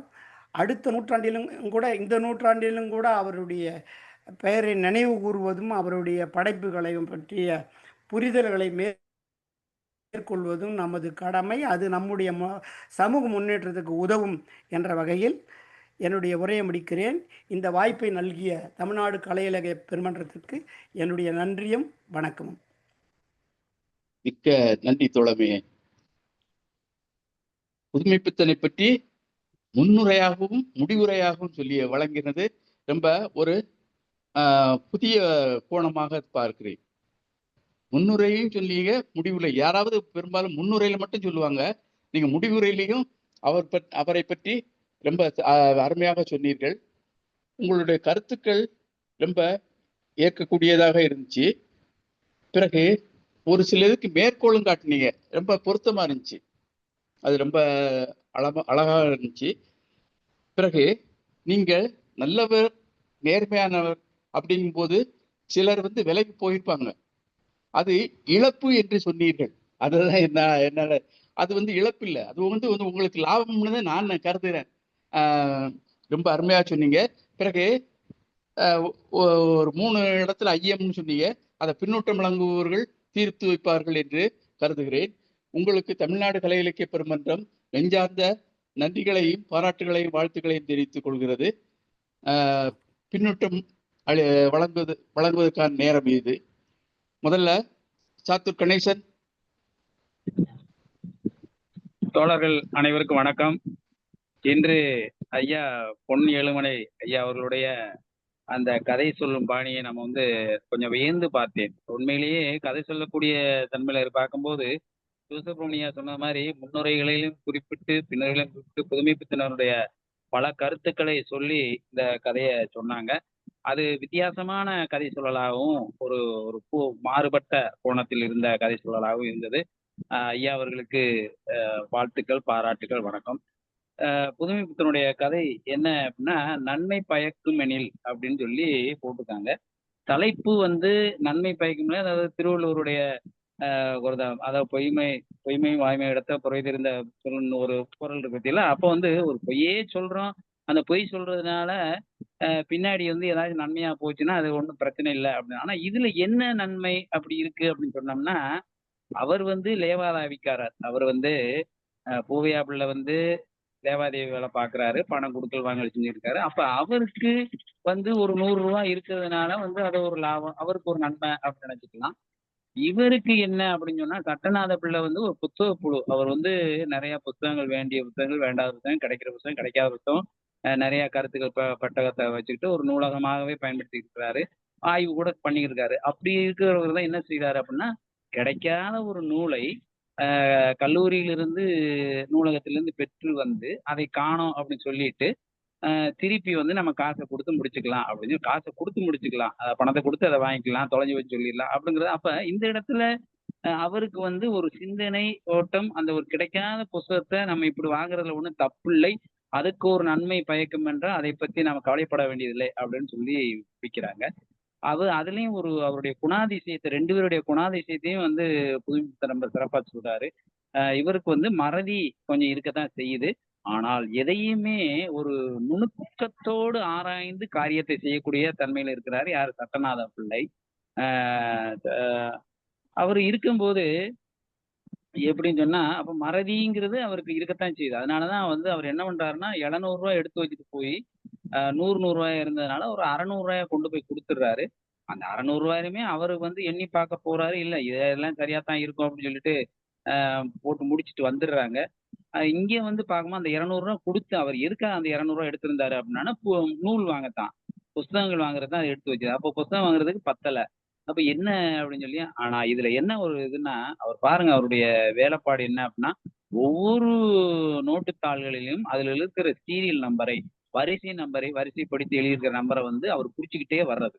அப்ப இவரு ஐயா பூவையா பிள்ளை என்ன செய்றாரு அப்படின்னா, குடுப்போம்னு நெனச்சா கூட, சரி ரைட்டு விட்டுட்டோம் மறந்து போச்சு அப்படின்னா, அதான் இதுல ஒண்ணும் என்ன கவலை வந்துற போகுது, व्यசனம் வந்துற போகுது அப்படின்னு சொல்லிட்டு விட்டுறாரு. ஆ விட்டுட்டா கூட, ஆனா கடைசியில வந்து அந்த வங்கிக்கு சென்று பார்க்கும்போது, அந்த காசாளரிடம் இந்த மாரி நோட் வந்துருச்சுன்னா சொல்லுங்கன்னா, அவரு திருப்பி சொல்லிறாரு. நீங்க சொன்ன நம்பர்ல வந்து காசு வந்திருக்கியா? அப்ப சொன்ன நம்பர்ல இருந்து காசு வந்து யாருடைய அக்கவுண்ட்க்கு வந்திருக்குன்னு அவருக்கு தெரிஞ்சிருக்கும். அப்போ வந்து பூவையா பிள்ளை தான் வந்து குடுத்துருக்கிறாரு அப்படின்னு சொல்லி அவர்ட்ட கோவத்துல சண்டை போடணும்னு போறாரு. ஆனா போனா கூட அப்பயும் அவர் என்ன செய்றாருன்னா, அப்படியே பிளேட்ட மாத்துறாரு. என்ன மாத்துறாருன்னா, இவங்க வீட்ல வேலை செய்யக்கூடிய ஒருத்தரு அவர்ட்ட குடுத்திருப்பாரு. அவரு நான் ரூ. 100 குடுத்திருந்தேன்ல, அத வந்து புதுமைப்பித்தன் வந்து முன்னாடியே சொல்லியிருப்பாரு. அத வந்து குடுத்து போனதுனால அந்த நோட்டுச்சுன்னா, அப்ப வந்து இவர் வந்து அத சமாதானப்படுத்திக்கிறார். ஒருவேளை அப்படி இருக்கலாமோ! அப்படின்னு சொல்லி சமாதானப்படுத்திக்கிறார். இது இந்த நிலைமை என்னாச்சுன்னா, ஒரு குற்றத்தை செய்ய இன்னொன்னு வரும்னு சொல்லுவோம்ல, அத மாரி ஆயிப்போச்சு பாத்தீங்க. இவ வீட்ல அந்த புஸ்தகத்த வந்து அ காணோம்னு இந்த பையன்கிட்ட நடராஜன்ட்ட சொன்ன உடனே, அதையே வந்து ஒருவேளை சௌந்தரம் எடுத்திருப்பானோ! சௌந்தரத்துக்கு எதுக்கு புஸ்தகம் இருக்க போகுது? இவரு படிச்சுட்டு இருக்காரு. அப்போ வந்து ஒன்றை மறைக்க இன்னொன்று தோன்றும் என்று சொல்ற மாரி இந்த இத முடித்துக்குவேன். ஆமா இதுல என்ன அப்படின்னா, நன்மை பயக்கும் அணின்னா, அவங்களுக்கு அவங்களுடைய சிந்தனையில, அவங்க நினைப்புல எது நன்மைன்னு நினைக்கிறாங்களோ, அத அப்படியே க கடத்தி கொண்டு போயிட்டு இருக்காங்க. இதுல வந்து 2 நண்பர்களுடைய தன்மை இப்படித்தான் இருக்கும். 2 நண்பர்கள் இருந்தாருங்கன்னா, அவங்களுடைய அந்த நட்பையெல்லாம் தாண்டி ஒரு பரஸ்பரம் எப்படி பழகிக்கிறது அப்படின்னு ஒரு குடுக்கல் வாங்கல், அத வாங்கிக்கிறது, ஒரு மறதி, அப்புறம் அத சேர்ந்துக்கிறது, அது சின்ன சின்ன பொய்களை சொல்லிக்கிறது, அப்புறம் அத மறைச்சுது. இப்படித்தான் போயிட்டு இருக்கிற மாரி அதாவது ரொம்ப அதிதீவிரமா, ரொம்ப நெருக்கமா நட்போட நண்பர்களா இருந்தாலும் அதுல ஒரு பெரிய சிக்கல் வந்துரும். ஆனா இந்த மாரி இருக்கிறவங்ககிட்ட வந்து எந்த காலத்துல ஒரு சிக்கல் வரப்போறது இல்ல. அது பின்னாடி வந்து அவங்க வந்து அனுசரிச்சு போயிருவாங்க. அப்படிங்கிற மாரி இந்த கதைய முடிச்சு கொண்டு போயிருக்காங்க. ரொம்ப ஒரு சிறப்பான கதை. நல்ல கதை தான். இது சமூகத்தில், சமுதாயத்தில், நண்பர்களிடத்தில் நடக்கக்கூடிய அந்த குணாதிசயங்களை காட்டக்கூடிய, அவங்களுடைய செயல்களை காட்டக்கூடிய இதா தான் இருந்தது. நல்ல கதை. ஐயா பொன்மொழி ஏழுமலை ஐயாவுடைய கதை சொல்லல நம்ம முத கேட்டிருக்கோம். ரொம்ப சிறப்பா சொல்லியிருக்காங்க. அவங்களுக்கு நம்முடைய மனமார்ந்த வாழ்த்துக்களையும், பாராட்டுக்களையும், வணக்கத்தையும் தெரிவித்துக் கொள்கிறேன். வாழ்க வளமுடன். வணக்கம். மிக்க நன்றி தோழமே. இந்த சின்ன ஒரு நிமிஷம். ஒரு நிமிஷம். ஐயா வந்து இந்த தென் அவஸ்தா அப்படிங்கிறதுக்கு வந்து ஒரு அர்த்தம் கேட்டாங்க. அது வந்து சிரஸ்திர சமுதாய மக்கள் வந்து மத நூல். அது வந்து தென் அவஸ்தாங்கிறது. அந்த தென் அவஸ்தான்னா என்ன அப்படின்னா ஒரு புனித நூல் தான். அது வந்து வேதத்தை இலக்கணமா கொண்ட கவிதைகளுடைய நூலுக்கு பேர் தான் அது. அது ஜொராஸ்ட்ரியனிசம்னு ஒன்று சொல்லுவாங்க. அந்த இதுல இருக்கக்கூடியவங்க வந்து படிக்கக்கூடிய நூலு. அதுக்கு பேர் அவஸ்தாங்கிறது நூலு. அது இப்படிதான். அதாவது வேதங்கள் பற்றி சொல்லக்கூடிய ஒரு புனித நூல். அதாவது நம்மளுக்கு குரான் இருக்கு, பகவத்கீதை இருக்கு, அதே மாதிரி பைபிள் இருக்கு. அதே போல ஜென் அவஸ்தாங்கிறது அந்த ஜொராஸ்ட்ரியனிசம், அதாவது இருக்கக்கூடிய சரஸ்திரர்கள் போட்டிருக்காருல, அவங்களுடைய புனித நூல். இந்த புனித நூலை பத்தி அதுல வந்து இப்போதைக்கு நம்மகிட்ட கிடைச்சிருக்கிறது வந்து 5 பகுதி தான் கிடைச்சிருக்கா. இந்த பழசுல தான் 5 பகுதி கிடைச்சிருக்கு, பாகம் கிடைச்சிருக்கு. மற்றதெல்லாம் வந்து அலெக்சாண்டருடைய படையெடுப்புல வந்து பூராமே அழிஞ்சு போச்சுன்னு சொல்றாங்க. அப்ப தென் அவஸ்தாங்கிறது அது ஒரு புனித நூல். குரான் மாதிரி பைபிள் மாதிரி வச்சுங்களேன். அதை படிக்கிறாரு. அது ஒரு பாகத்தை படிச்சு முடிச்சுட்டு எடுக்கும்போது தான் அந்த மாதிரி ஒரு வந்துருது. அதை பூஜை செஞ்சுக்கிட்டு இருக்கும்போது சொல்றாங்களே, பூஜை செய்யும் போது அவர் அதை வந்து அந்த நேரத்துக்கு தகுந்தபடி, வேகத்துக்கு தகுந்தபடி எல்லாம் வந்து அந்த கீரை மாத்திட்டு, ஒரு சில பேர் இப்ப படிச்சுட்டே இருப்பாங்க. பணம் கொண்டா கொடுக்கும் உடனே டக டக டகன்னு சொல்லுவாங்கல்ல, சொல்லி முடிச்சுட்டு முடிப்பாங்க. அதைத்தான் அவர் வந்து சொல்றாரு. அப்ப இதுவும் வந்து ஒரு கேலியா சொல்றது. அதாவது பூஜைங்கிறது நடந்தா கூட இப்போ ஒரு சூழ்நிலையில் வரும்போது அதை வந்து திருப்தியா செய்யறது இல்லை அப்படின்னு சொல்ற மாதிரி புதுமை பித்தன் அது ஒரு சாடுற மாதிரி தான் இருக்குது. இந்த தென் அவஸ்தாங்கிறது ஒண்ணும் இல்ல, புனித நூல் தான், வேத நூல் தான். நல்லது. வாழ்க வளமுடன். வணக்கம். மிக்க நன்றி தோழமே. நேர மேலாண்மை கருதி பின்னூட்டம் அளிப்பவர்கள் 2 நிமிஷம் 3 நிமிஷத்துக்குள்ள இது பண்ணிக்கோங்க. சூர்யா கைய வச்சிருக்கீங்க.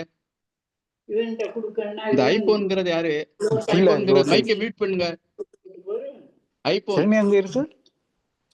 அவள் மைக்கை மியூட் பண்ணுங்க.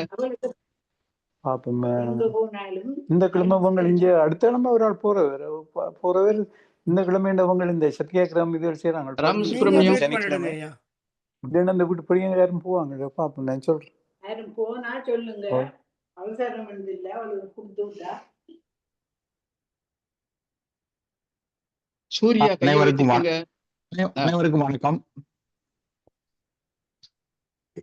தோழர் ஏழுமலை அவர்களுடைய கேக்குது தோழர், சொல்லுங்க சொல்லுங்க. தோழர் ஏழுமலை அவர்களுடைய அந்த கதை சொல்லல் மிகச் சிறப்பா இருந்தது. பல பல சம்பவங்களோட தொடர்பு படுத்தி அந்த கதையை வந்து அவர் சொன்ன விதம் வந்து பாராட்டுக்குரியது. ஏன்னா அதே மாதிரி அப்ப நம்ம பெரியாரை பற்றி சொன்ன கருத்துக்கள் நீங்க சொன்னீங்க இல்லையா, துவக்கத்திலையும் முடிவுலையும் வந்து எழுத்தாளர் பற்றின அந்த உரைகளை கொடுத்தது, இது எல்லாமே சிறப்பா இருந்தது. இந்த ஒரு இடத்துல சொன்னாரு, இந்த மாதிரி அவரை வந்து நீ முடிஞ்சா செஞ்சு பாரும் அப்படின்னு. இதெல்லாம் வந்து பாத்தீங்கன்னா கொஞ்சம் வயசுல மூத்தவங்க வந்து இளையவர்களை வந்து கோபத்திலேயே கிண்டல்லையே அந்த மாதிரி தான், நீ போய் பாரு, ஒரு நாள் முடிஞ்சதை பாரும் அப்படின்னு வந்து திருநெல்வேலி வழக்குல பேசுறது உண்டு. இப்போ வந்து இந்த அண்ணாச்சிங்கிறத பத்தி முதல்ல சொன்னாங்க. அவர் அண்ணாச்சிங்கிறாரு. இது வந்து பழக்கம்தான். எல்லாருமே அவங்க ஒருத்தருக்கு இது சைவ வேளாளர்கள் பூரா ஒருத்தர் இன்னொருத்தர் அண்ணாச்சிம்பாரு, இவர் அண்ணாச்சிம்பாரு. இதெல்லாம் வந்து ரொம்ப இதா பார்க்கலாம். திருநெல்வேலி பகுதியில அது வந்து ரொம்ப இயல்பான ஒரு விஷயம்தான். இந்த மாதிரி போறோம், நீ போறோம் பாரும், இது செய்யும், போவே செய்வே, நீ செய்வே அப்படின்னு சொல்றதெல்லாம் வந்து ஒரு இயல்பான மொழி. அதை வந்து ரொம்ப சிறப்பா வந்து புதுமை பித்தன் கையாண்டிருப்பாரு பல இடங்கள்ல. அதை வந்து ஏழுமலை ஐயா வந்து நமக்கு கேட்டது வந்து ரொம்ப நல்லதா இருந்தது. இது மாதிரி வந்து தொடர்ந்து பல கதை சொல்ல நிகழ்வுகள் வந்து நடக்கணும். வாய்ப்புக்கு நன்றி. மிக்க நன்றி ஐயா. அடுத்து அறச்செல்வியம்மா டீச்சர். அனைவருக்கும் வணக்கம். இன்றைய கதை சொல்லி ரொம்ப அருமையா சார் சொன்னாங்க. அவரோட முன்னோட்டமும் பின்னோட்டமும் ரொம்ப நல்லா இருந்துச்சு. அவரை பற்றிய குறிப்புகளுமே ரொம்ப ஆச்சரியப்படத்தக்க ஒன்றா இருந்துச்சு. அருமையா கோர்வையா கதை சொன்னாங்க. ஐயாவுக்கு வாழ்த்துக்கள், பாராட்டுக்கள்.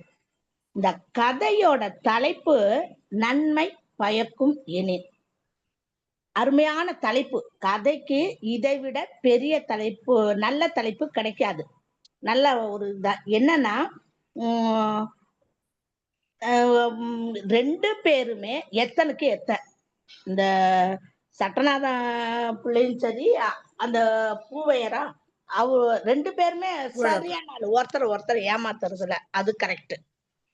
அடுத்து இவரு சாத்தூர் சார் சொன்னாங்க, பொய்மையும் வாய்மை இடத்துன்னு வள்ளுவர் சொல்லியிருக்காரு அப்படின்னு. அவரு சொன்னது நல்ல விஷயத்துக்கு தான். 1000 பொய்யை சொல்லி ஒரு கல்யாணத்தை நடத்துங்கன்னு.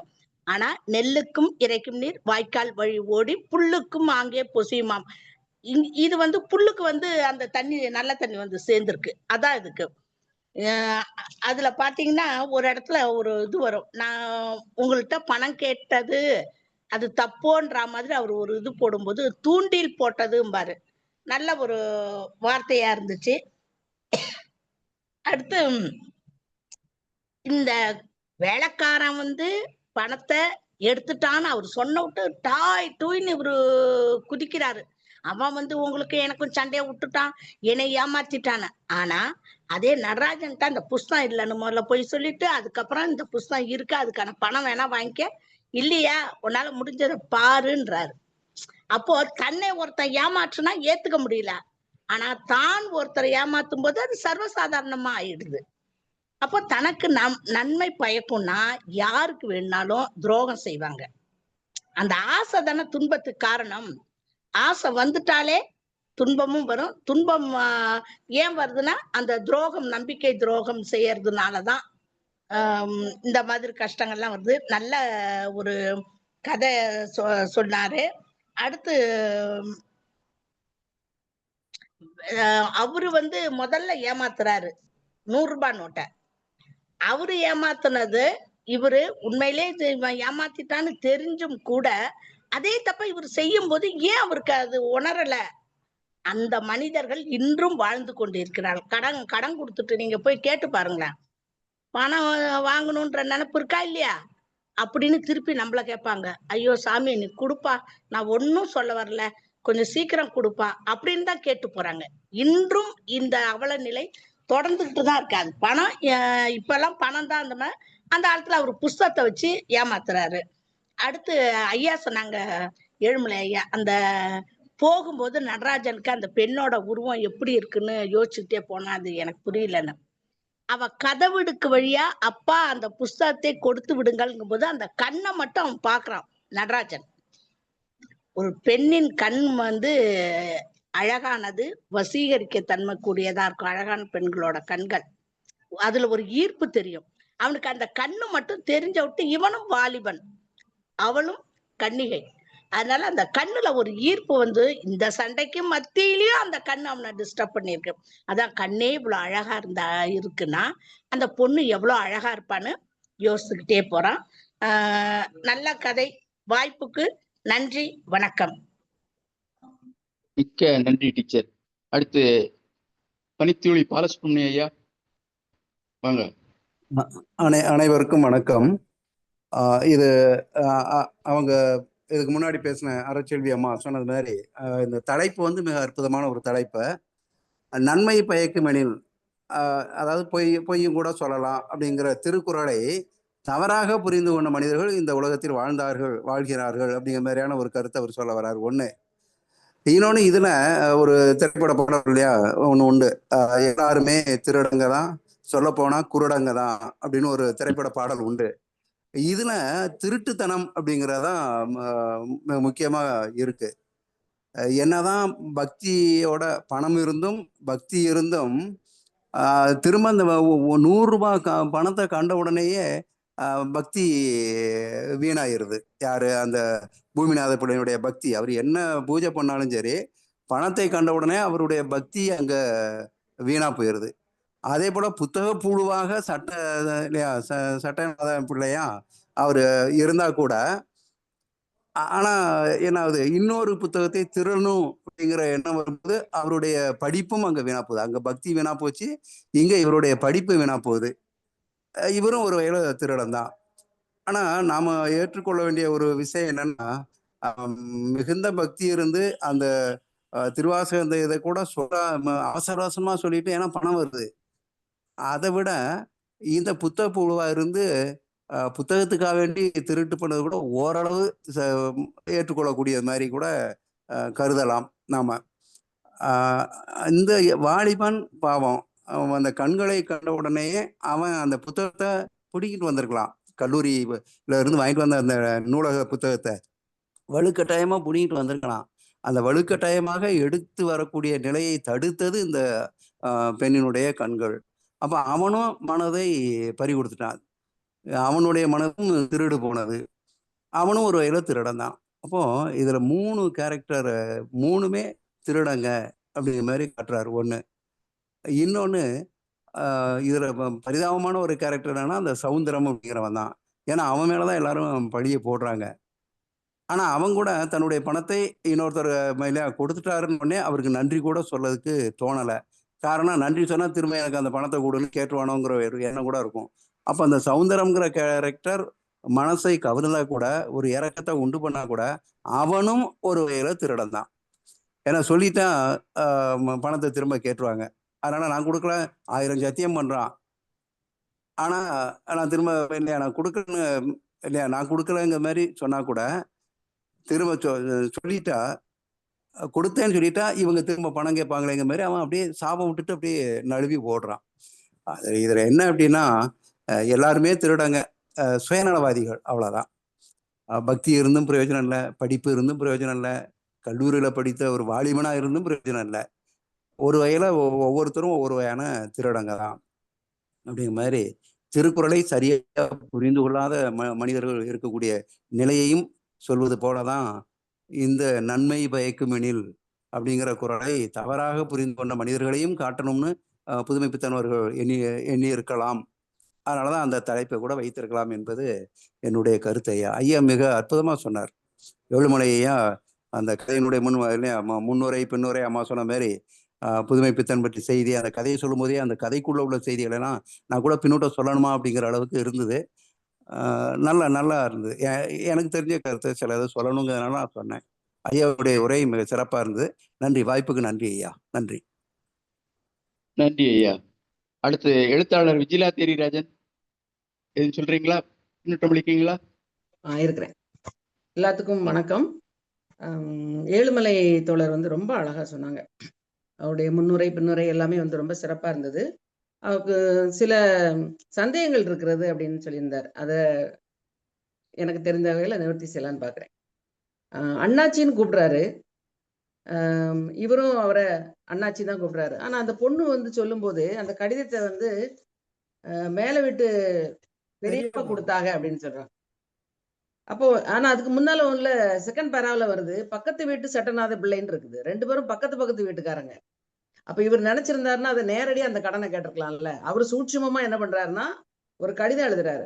ஒருவேளை அவர் வந்து இந்த வட்டிக்கு கொடுக்கறதுனால லேபாவதி தேவிக்காரரா இருக்கிறதுனால எல்லாத்துக்குமே வந்து ஒரு டாக்குமெண்டேஷன்ங்கிற மாதிரி கடன் ஓட்ட வாங்கினேன் அப்படிங்கிறத வந்து ஊடகமா சொல்றாரு போல இருக்கு. ஒரு எழுத்துப்பூர்வமா சொல்லணுங்கிறதுக்காக சொன்னாரோ இல்லைன்னா நண்பர்கள் தான் இருந்தாலும் அதை நேரடியா கேட்கறதுக்கு அவர் தயக்கமா இருந்ததுன்னு கொடுத்தாரா அப்படின்னு மாதிரி இருக்குது. அடுத்த வீட்டுல இருந்துட்டு எதுக்கு கடிதம் மேல விட்டு பெரியப்பாவத்து கொடுத்தாரு அப்படிங்கிறது எனக்கும் ஒரு சந்தேகமா இருக்குது. இன்னொன்னு அந்த அண்ணாச்சின்னு கூப்பிடுறது வந்து தென் மாவட்டத்துல நானும் நெல்லை மாவட்டத்துக்காரி தான். எல்லாருமே வந்து அண்ணாச்சின்னு ஒருத்தவங்கள சகஜமா பேசிக்கொள்றது வழக்கம்தான். ஆனா அதுல அண்ணாச்சின்னு அவர் கூப்பிட்டுட்டாலும் அவருடைய மகனை வந்து தனிமையா இருக்கும் பொழுது மருமகங்கிற மாதிரி சொல்றாரு. அவருக்கு ஒருவேளை உள்ளத்துல வந்து இவருக்கு எழுந்த சந்தேகம் மாதிரிதான், என்ன இவன் வந்து பேசணும்னு நினைக்கிறானே, பொண்ணு வந்து பெரிய பொண்ணா இருக்காளே, அதனால வந்து எதுவும் கல்யாண விஷயமா பேச வந்திருப்பாரோ அப்படின்னு அவருக்கு ஒரு சந்தேகம் வரதான் செய்யுது. இவனுக்கும் வந்து ஒரு வளர்ந்த பையன் இருக்கிறான். அப்போ அந்த இடத்துல பார்க்கும்போது அதுவும் ஒரு கேள்விக்குறியாதான் இருக்குது. அண்ணாச்சி கூட அவனை ஏன் தனிமையில இருக்கும்போது மருமகனேன்னு கூப்பிடுறாரு. அப்ப உள்ளூர இவருக்கு வந்து அவனை வந்து மாப்பிள்ளையா ஏத்துக்கணுமோ? மருமகன் இல்ல மாப்பிள்ளைன்னு கூப்பிடுறாரு. மாப்பிள்ளைன்னு கூப்பிடணுமோ இல்ல? அது தென் மாவட்டத்துல அந்த மாப்பிள்ளைங்கிற பேச்சு நான் கேள்விப்பட்டது இல்ல. மருமகனேன்னு தான் சொல்லுவாங்க. ஆனா இப்ப மாப்பிள்ளைன்னு ஒண்ணு கொடுத்துருக்குது. ஒருவேளை அவருக்கு அந்த மாதிரி ஒரு எண்ணம் இருந்ததோ அப்படிங்கிற மாதிரி ஒண்ணு இருக்கு. இன்னொன்னு ஏழுமலையா ஒண்ணு கேட்டிருந்தாங்க. சவுந்தரம் வந்து சொல்றாரு கண்ணான தெய்வத்தான அப்படின்னு சொல்றாரு. அது எனக்கு புரியல அப்படின்னு சொல்லி. அது வந்து ஆணைங்கிறது வந்து சத்தியம், என் தலை மேல சத்தியம் அப்படிங்கிற மாதிரி என் கண்ணான அப்படின்னு சொன்னா உடல் உறுப்புகள்ல கண்ணு ரொம்ப முக்கியம். என் கண்ணான அப்படின்னா என் கண்ணு மேல சத்தியம் அப்படிங்கிறது. தெய்வத்தானே அப்படின்னா தெய்வம் மேல, கடவுள் மேல சத்தியம் அப்படிங்கிற மாதிரி சொல்றாரு. இப்போ அவரு இதுக்கு முன்னால விமர்சனம் பண்ண பனித்துளி அவங்க தோழர் சொன்னாங்க, இதுல 3 கேரக்டர் எல்லாருமே வந்து திருடங்க, அதுல சௌந்தரமும் அப்படித்தான் அப்படிங்கிறாரு. ஆனா எனக்கு அந்த கேரக்டர் தான் ரொம்ப பிடிச்ச கேரக்டராகவும் இருந்தது. காரணம் என்ன அப்படின்னு சொன்னா, அவனை நம்பல. அவனை வந்து நீ திருட்டுப்பட்டோம், நீ பணத்தை வந்து ஏமாத்திட்டாங்கிற மாதிரி சொல்லும்போது, நீ நாசமா போனோம் அப்படின்னு ஒரு பிடி மண்ணை அள்ளி கொண்டு தான் கொடுக்க வேண்டிய தாங்க முடியாத பாரமாகிய கடன் சுமை வந்து தீர்ந்துட்டு அப்படின்னு கூட அவன் சந்தோஷப்படல. அவனுக்கு வந்து அப்பாடா எப்படினாலும் கடன் தீர்ந்துருச்சு, வேலை போச்சு போனது, ஆனா கடன் தீர்ந்துருச்சு, அது கூட அவனை சந்தோஷப்படுத்தல. ஆனா மாறா அவனுக்கு என்னன்னா, என்ன நந்தி கட்ட உடலம் அப்படி உலகம்னு சொல்றான். ஏன்னா சவுந்தரம் வந்து அவ்வளவு நேர்மையா அவனுக்கு கீழே வேலை பார்த்திருக்கிறான். அவனை குற்றச்சாட்டு சொல்லும் பொழுது அவன் உண்மையிலே வந்து கடனை எந்த வகையால செலுத்தி விட்டோம் அப்படின்னு அவன் சந்தோஷப்படல. மாறா வந்து என்ன நந்தி கட்ட உலகம்னு நினைக்கிறான். அப்ப என் மனசுல நின்னது என்னவோ அந்த சவுந்தரம் தான். அடுத்து இன்னொன்னு, இந்த பணம் வந்து இவரு கொடுக்கும்போது அந்த ரூபாய் நோட்ல இருக்கக்கூடிய எண்களை வந்து எழுதிட்டாருன்னு. அவர் ஏன் எழுதி கொண்டு போய் பேங்க்ல கொடுக்கணும்? அப்ப அவர் வந்து பூவையா பிள்ளை சந்தேகப்பட்டாரா? ஏன்னா இவர் தான் வந்து வட்டி கொடுக்குறாரு, பணத்தை வந்து கொஞ்சம் அதிகம் கொண்டு வங்கியில செலுத்தக்கூடியதா இருக்கணும். இவர் கொடுத்த பணம் அங்க அந்த ஒரு சந்தேகம் இருக்குமோ, அதனால கொடுத்தாரா? ஏன்னு சொன்னா, இப்போ ஒரு ரூபாய் நோட்டு காணல, இல்ல விழுந்துருச்சு, நாம எழுதி வச்சிருக்கோம்னா பக்கத்துல புழங்கக்கூடிய கடைகள்லயே எங்கேதான் வேணா கேட்கலாம், இந்த நம்பர் படி யாராவது வந்தாங்களான்னு. இவரு போய் ஏன் பேங்க்ல கொடுக்கணும் அப்படிங்கிறது ஒரு டவுட்டா இருக்குது. அப்ப அவருக்கு அவர் மேல எதுவும் சந்தேகம் இருந்ததா அப்படின்னு எனக்கு ஒரு சந்தேகம் இருக்குது. கடைசியா வந்து அந்த கடைசி லைன்ல வந்து அதுவும் ஏழுமலையா சொன்னாங்க, எனக்கு வந்து அது புரியல அப்படின்னு சொல்லிட்டுன்னு. அந்த கதவுக்கு பின்னால அந்த கண்ணை பாக்குறாரு. அவர் நினைச்சிருந்தா அந்த புத்தகத்தை கண்டிப்பா எடுத்துட்டு கூட போயிடலாம். ஏன்னா வந்து இவன் இளைஞனா இருக்கிறான், அவர் கொஞ்சம் பெரியவரா இருக்கிறாரு. வலுக்கட்டாயமா அவன் கண் முன்னால இருக்கிற புத்தகத்தை எடுத்துட்டு கூட வந்திருக்கலாம் கோவத்துல. ஆனா செய்யாமல் அந்த மாதிரி வாக்குவாதத்தை தடுத்ததும், அவனை அங்கிருந்து அந்த புத்தகத்தை மீட்டு எடுக்க விடாமல் வந்ததும் அந்த கதவிடுக்கில் பார்த்தக்கூடிய கண் தான். இவனும் ஒரு இளைஞன், அதனால ஈர்க்கப்படுகிறான். கடைசி வரைய பாத்தீங்கன்னா, நினைத்து கொண்டே காரியத்தை சரிப்படுத்த சென்றான் அப்படின்னா என்ன அர்த்தம்?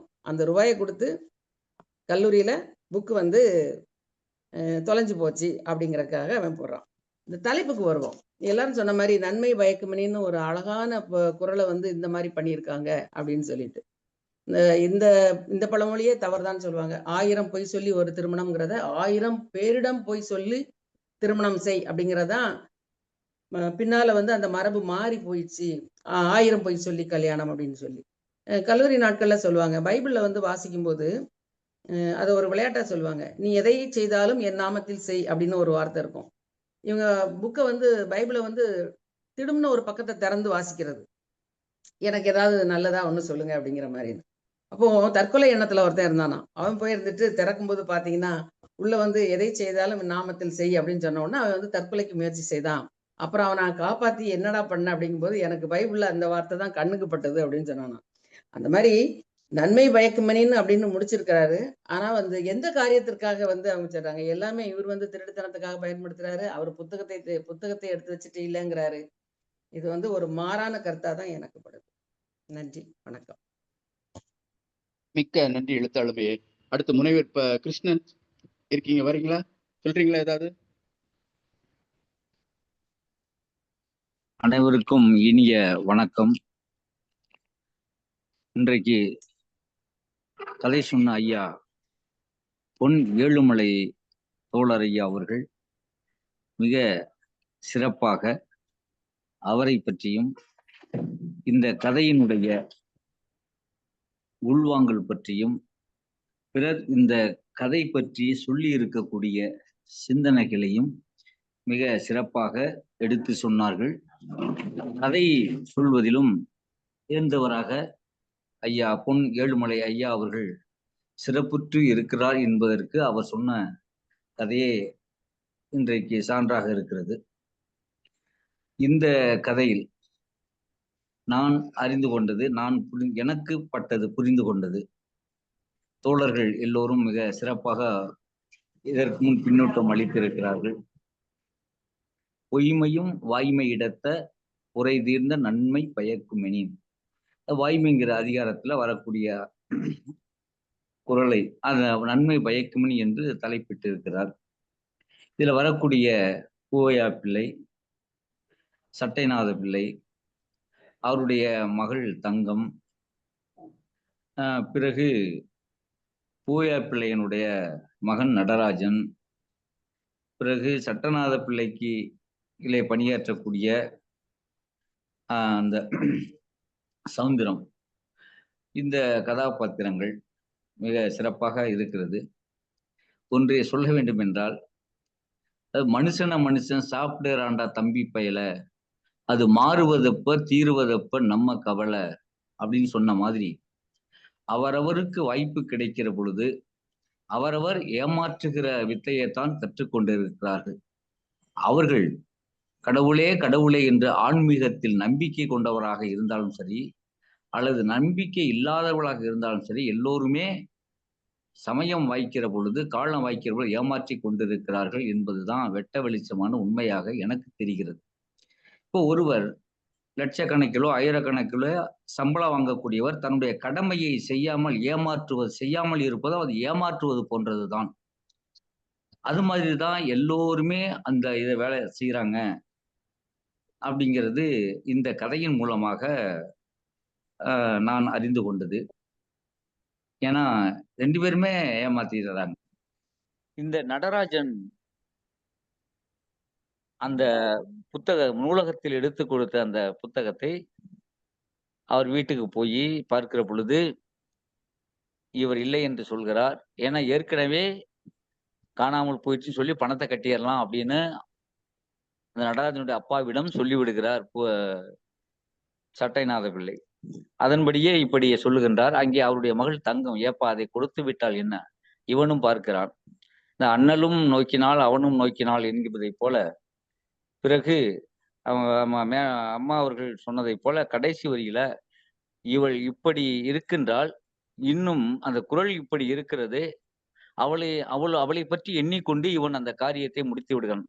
அவளை திருமணம் செய்து கொள்ளக்கூடிய அந்த எண்ணம் கூட இந்த நடராஜனுக்கு மனதிலே இறுதியாக தோன்றி இருக்கக்கூடிய அந்த ஆசையோடு தான் அவன் போய் அந்த புத்தகத்திற்கு மீண்டும் பணத்தை காணாமல் போய்விட்டது என்று பணத்தை கட்ட சரியாக முடித்து விடுகிறான் என்று ஒரு ஆசிரியர் நினைத்து கொண்டு இந்த கதையை முடித்து இருக்கக்கூடும்.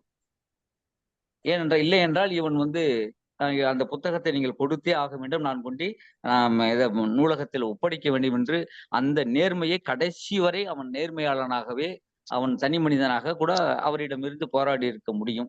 ஆனால் இவனுக்கும் இறுதியிலே அந்த தங்கத்தின் மீது ஒரு மனதிலே ஒரு ஆசை, திருமணம் செய்து கொள்ளலாம் என்கிற அந்த ஆசை தோன்றி இருக்க கூடுமோ?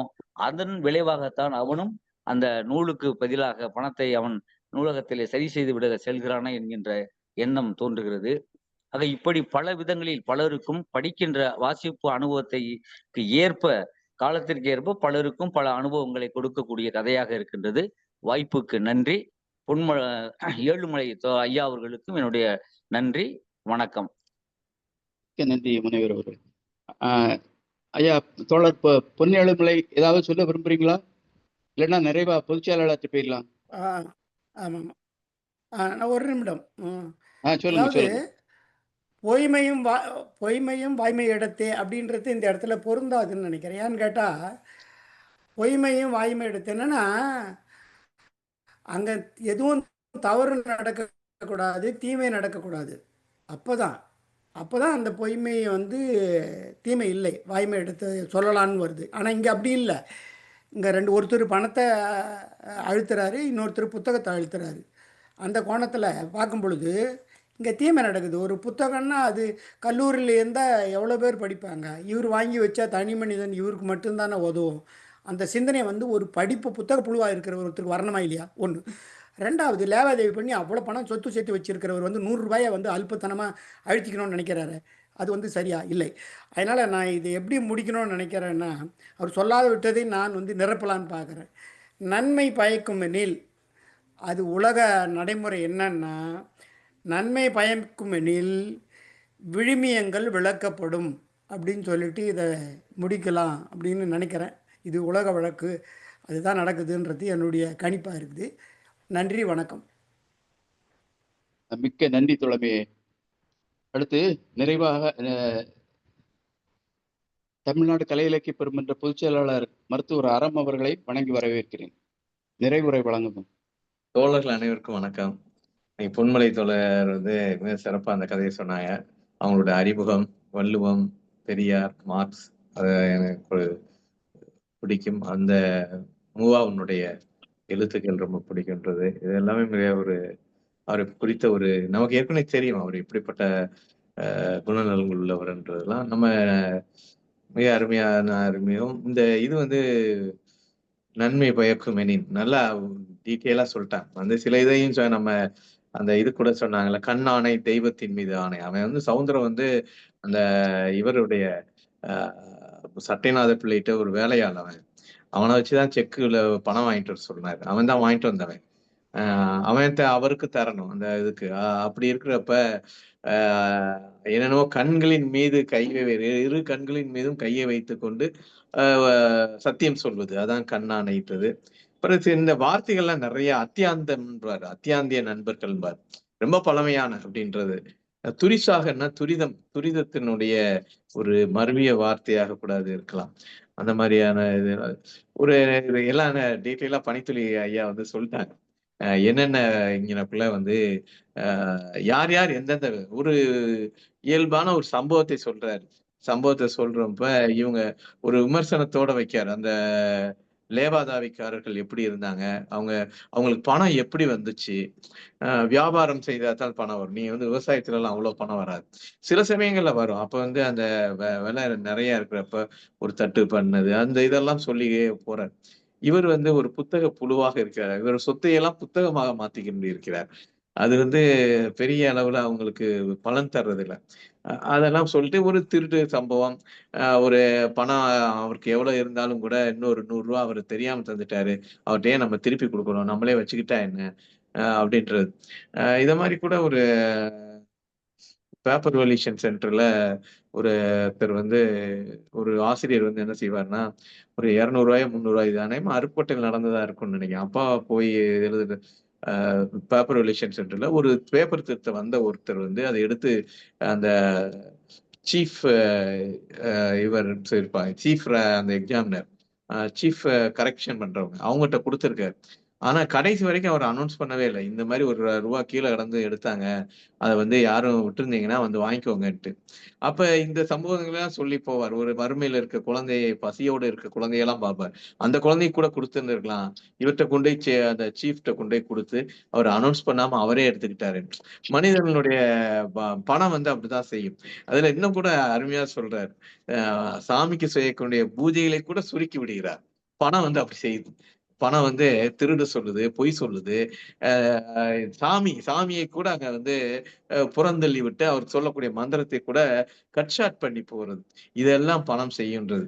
அதுல ஒரு இந்த அம்மா சொன்ன மாதிரி இந்த பையன் அந்த கண்ணை பார்த்தவன் அது வரைக்கும் விடாப்பிடியா இருக்கிறான். அந்த பொண்ணுக்கு இருக்கிற புத்தி கூட அவருக்கு இல்லையேன்னு சொல்லிக்கிட்டு இருந்தவன் திடீர்னு இவனும் அதுல சரண்டர் ஆயிடுறான். சரி, நம்ம அந்த 20 ரூபாயை கொண்டு போய் கொடுத்துருவோம், அந்த புக்கு எப்படியே இருக்கட்டும் அப்படின்றது. பல பேர் அப்படி செய்வாங்க. அது நடைமுறை. கிடைக்காத புக் இருக்குன்னா லைப்ரரியில இருந்து வாங்கிட்டு அதுக்கு தண்டம் கட்டிடுறது. அது ஒரு இப்ப அப்படி இருக்கிற வாய்ப்பு ரொம்ப குறைவு. ஏன்னா இப்ப உடனே நமக்கு புத்தகங்கள் கிடைத்து விடும், இல்ல PDF கூட கிடைச்சிடும். அந்த மாதிரி இருக்கிறதுனால அது குறைவு. ஆனால் அந்த காலத்துல அந்த பழக்கத்தையும் பல்வேறு ஆள்கள் பொய்யை ஒரு புரை தீர்ந்த அப்படின்னு சொல்லியிருக்காரு.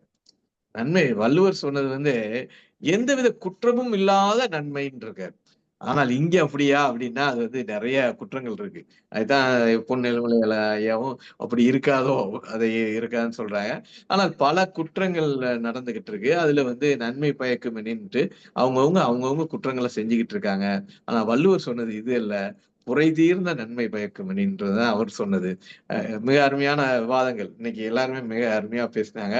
ஐயாவுக்கும் பொன் எழுமலை ஐயா அவர் ஒரு இன்ஜினியரா இருந்தாலும் கூட தொடர்ந்து நம்மிடையே சிறுகதை பற்றிய அறிமுகம் இல்லாமல் கூட மிகச் சிறப்பாக கதையை சொல்லிவிட்டார்.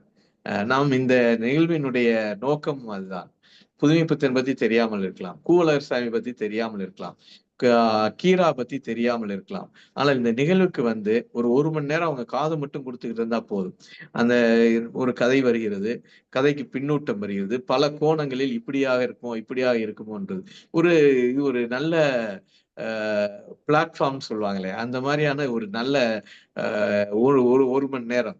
அந்த ஒரு மணி நேரத்தில் நாம் பல விஷயங்களையும் தெரிந்து கொள்ளலாம். இவர்கள் எல்லாம் இப்ப வாழ்க்கை குறித்து தன்னுடைய அனுபவங்களை, தன்னுடைய விமர்சனங்களை, தன்னுடைய எதிர்பார்ப்புகளை கதைகளாக வடித்தவர்கள். ஐயா சொன்ன பொன் ஏழுமலை தோழர் சொன்ன அதே நம்மளுடைய நிகழ்வினுடைய ஒரு விமர்சனமாக, அதுக்கு நிகழ்வினுடைய ஒரு அன்பளிப்பாக இந்த நிகழ்வுக்கு சொன்ன வார்த்தைகளாக நாம் எடுத்துக்கொள்ளலாம். அனைவருக்கும் நன்றி. நன்றி பொதுச்செயலாளர். நாளைய நிகழ்வு சொல்றீங்களா? நாளைக்கு அறிவிச்சிருவீங்க. நாளைக்கு அறிவிச்சுக்கலாம். நன்றி தோழர்களே. நான் ஒரு 2 நிமிஷத்துல முடிச்சிருவேன். இல்ல சட்டநாதன் பிள்ளைன்னு தான் சொல்லுவாங்க. சட்டைநாதன் பிள்ளைன்னு எழுதியிருக்கு.